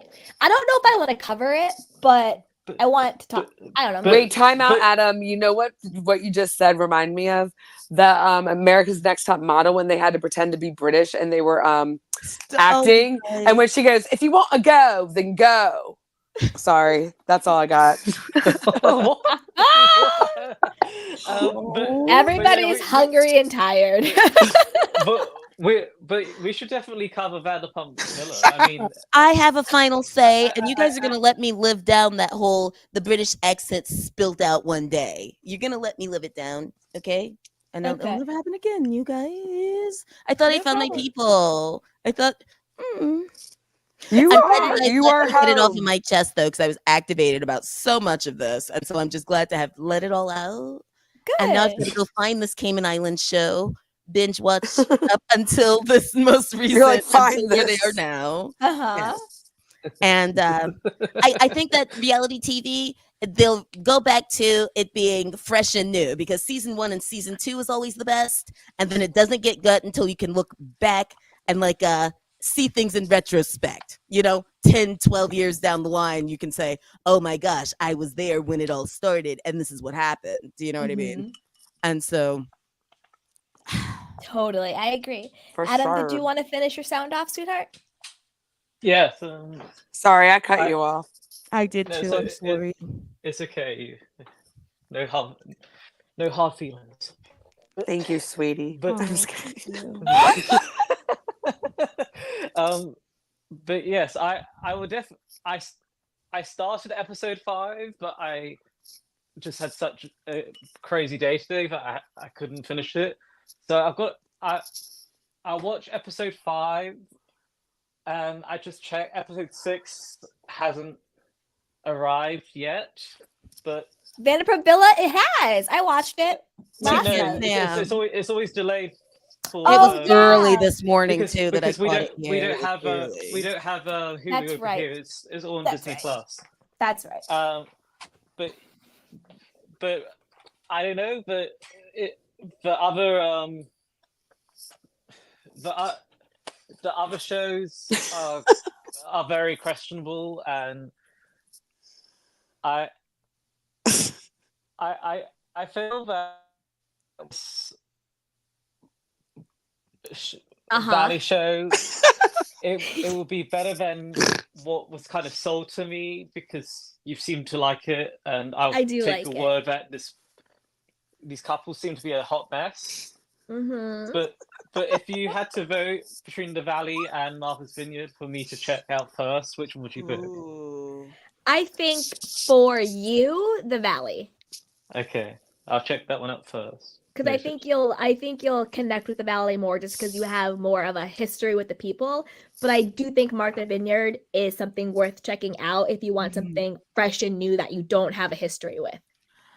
Martha's Vineyard is offensive to me because they feel like anyone of color acts like that. And my being a woman of color myself, I've never acted like that. And I would never be friends with really any of them. And you know what? I'm offended. And I'm barely watching it. I am watching it just to be. I'm hatefully, offensively. Like, I'm offended in watching it. Is all I can say. Well, you know what I would say to that? Offensively watching it. You know what I would offensively because I'm not that type of like black Greek. So I've never been black enough for black people, and that's fine with me because I've never wanted to be. Do you know what I mean? Because they're not like that. But they're not like the black enough for black people on Martha. That's kind of why they go to Martha's Vineyard. But at the same time, that's true. It's not like because that. they don't want to be, but I hope Bravo's not pushing them to that place either. No, I think Martha's Vineyard, they're just being themselves. It doesn't seem super produced. But what I would say to the first part is, I think that just me personally, I'm also a black woman. I don't look at it that way because nobody looks at Vanderpump Rules and is like, I hope they don't think white people act this way. That's true. As a white person, I hope they don't think that we as white people act like that. So we're just like, look at those trash balls. I want that stigma taken off, where it's like, let us as black people just be people. My behavior doesn't have to represent my entire race. That never that's happens. the thing too, is I want Even, for them to like, be able to it's do what even- regular it's summer even- house does. So and not just play exactly, which Yeah, is what no- they do. No race is a monolith. They exactly, they hook up, they get drunk, they have fun, there's conflict. Yes. They're just having fun. And to be honest, I like it because it's showing Black people in a different light. They're having fun. It is light. They're having different type of stuff. It's not just like Maybe I rat only show see ghetto, the like, derivative oh black girl, blah in it blah blah blah too. blah. Maybe the the not times that that, they it's do make refreshing. it like that are the times that hit a nerve for me, I bet. Do you know what I mean? Like, why are they all playing basketball? What are you guys playing basketball inside? Why are you guys doing Showtime at the Apollo? Ew, Let them who do plays Showtime at the Apollo. That's totally fine. They're doing things that is also a part of their culture. So why is that a problem? Like, to me, it's like no one would be like on Vanderpump Rules. Why are they going to a house party and playing Or flip to cup? emo night. Because that, or to emo night, because that's a part of what they're doing. So I think that's totally fine. Right. And I actually think it's refreshing to see a group of young, successful Black people in Martha's Vineyard, which you would normally think of as a white space, and they're just being themselves and having fun. I think it's actually super refreshing, and I don't look at any person, Black, white, or whatever, they don't have to, like, let them just be. They I don't want need them the to let them burden be, of but then they sent representing them an to entire church race. on Sunday. Would they send any other show to church on Sunday? Would they? Any other church people go to church on Sunday? That's the Again, thing. they're doing what they're doing, and they're showing their lives, and you can't compare. But are what they doing do that to just other people to fill that? Because those white witches aren't going to church. That's all. Are they doing that just to do that? They went to church in Miami. They went to church in Miami. Oh, That's they true. did. They do go to church. They go Yes, to they churches. did. They do all that stuff. It's They go it's on just- spiritual retreats all the time. They're always in Joshua Do you know Tree what doing though some too? stuff. Is to speak Martha's Vineyard, I think she really did have very intimate moments with that man, and he wanted to play her down like she was nothing, and her feelings are really truly hurt by that. And I don't think it's fair that he is playing with her. I don't like that guy. Like, What's it his was name? nothing. Nick? What's his name? Or what? I don't know. The guy who's like, I'm really Not just Nick. a vegan or a vegetarian. And Alex. I Alex. he I don't like doesn't- Alex. Yeah, he's like, he's a- like he's I don't your like the way- stereotypical F boy. They Yep. had a an very F-boy. intimate Yeah. relationship, obviously. fake If you deep. can tell I don't like that her fake broken. deep stuff. Yeah. Yeah. You can like, tell her it's heart too is much. broken. Like, I mean- that's more of what I want to talk about when I do Martha's Vineyard. Is like That is what them we'll talk as- about too. It's the yeah, last like time. them I just as felt a little triggered hu- because I told It's you guys okay. I've never been Black enough, and so that's my issue. Yeah, but I don't even think that show is about. I mean, And it's based not, on and what it you're is, but saying, it's you would not. fit in with No, that thank you crowd. for being honest. I get what you're saying. I get what you're saying, but if you watch Martha's Vineyard, you would fit in with that crowd. And it's true too that I do watch the show, and 'Cause look at and Bria. that we're all They're- people. yeah, kind of they're way, look too, at look at because I feel Bria, her look at all of pain. them. None of them are your quote stereotypical They're Black really not. archetype that No, you they see are in not. media. No, they're So, not. No, yeah, they're not not. at In all. their own Not way. at all. Bria's No, they're literally in a not. relationship with an elder German. Yeah, she's You in know a what? And I relationship- love it for yeah. her. But I'm gonna tell her Yeah. she's gonna stop it, And she she's has gonna a go ahead and support- marry that she has man a and lock it support- in she before has she a- starts catching an attitude. She has an with him. emotional support dog. Like, No, but can I tell you so something about that bougie. dog that I'm concerned about? The only dogs I was ever raised with were dachshunds, and she lets that little dog jump up and down her bed. One of my dachshunds literally broke his back doing that, and it drives me nuts because their vertebrae are so fragile because they have such little legs and long. When you allow them to jump on the bed, they could break their back and they could die. And every time I see him just leaping off, I'm like, Bria, Pick him up. right? Or you get those little steps for the Yes. bed. there you go. Ugh. So I have been watching them as individuals too, and I'm not going to drag Yeah. my issues onto the show. Yeah, Do you know what I mean? 'cause I But You're I like do me. feel We're like, okay, fine. you You know, got me. fine. Yeah, Never you know, mind.